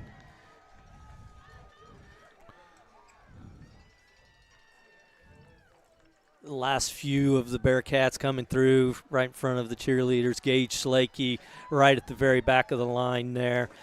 Same way with Hunter Hammonds. Both had such a great season. Get a taste of those playoffs for the first time. Great moment for these boys. Hunter's just kind of taking it all in right now, and he's that's a sportsman proud right there. Number 61 for the Lions called Hunter out to congratulate him. That's a proud group right there. That's a proud group right there. Coaches are making their way out. They're taking in the moment and just letting the boys enjoy themselves right now. Coaches are standing at about the 15. Boys are all in the end zone. What are we getting? We're getting ready to pour some water on or something. I say we don't have a Gatorade no, bath. What is wrong here? Coach Rude's talking. It looks like he's talking with a reporter. It's probably John Homan down there, our husband. John, it's got to wait. Yeah, and then Randy Risley, who has been here seen it all, I think is about to take a picture of a playoff team. We're getting a playoff CZRE Bearcat playoff picture. Randy Risley, there he is. You guys can see Riz. This guy's been. Where is he at here? Where's my guy Riz? He's right in the front. I think he's right next to Coach Gray, I think. I missed him. He's on his knee, I think. Randy's done it all. He's been a part. He's getting recognized at Ziegler later this year, which is a tremendous thing. But they're getting their picture taken. I imagine John's got John was sitting next to us, John Holman, if people don't know, Southern Illinoisan. He was here covering the game. I imagine there's going to be an article about the Bearcats. I guarantee you he'll be back because his computer's sitting here. There'll probably be an article. He's talked to Rude. They're getting the picture. So buy the Southern tomorrow, or if you look online. And here come all the coaches. They're going to be a part of this group picture here. Yeah, cheerleaders are coming out. Here come the cheerleaders. Yes, they've been. Hey, think about some of these cheerleaders been cheering for 4 years and they got to have this. And that's probably one of the hardest jobs to do is to cheer for a team that has not been winning. Yeah. You and I did a lot of games last year that we had to continue to talk about a game that it was very hard to talk about. Look at this. That's a great Look group. at that picture. That is awesome. Look at the numbers. Oh, my goodness. We got a full team out there. Awesome job. Now we got some parents that are definitely wanting to get some pictures in there. I don't blame them. Yeah. Tripp's mom, first one out there. And Coach Sherrill didn't want to get another. Coach they're Sherrill. Making Coach Sherrill get out there. And trainer. There's the trainer, and then our principal, Gabe Savita. He's out there. What a great moment, folks. Yeah. I know you're not here to experience it, but I can just feel the pride from the fans that are still here watching all of this, the kids. Oh, my goodness. Now they can finally, I think. Now they're going to let loose. Although They had bottles of water. They did And- not. Somebody's getting ready to get a bath. I'm not sure who. Gathering around Coach Rude right now. You're going to hear a big holler here in just a second.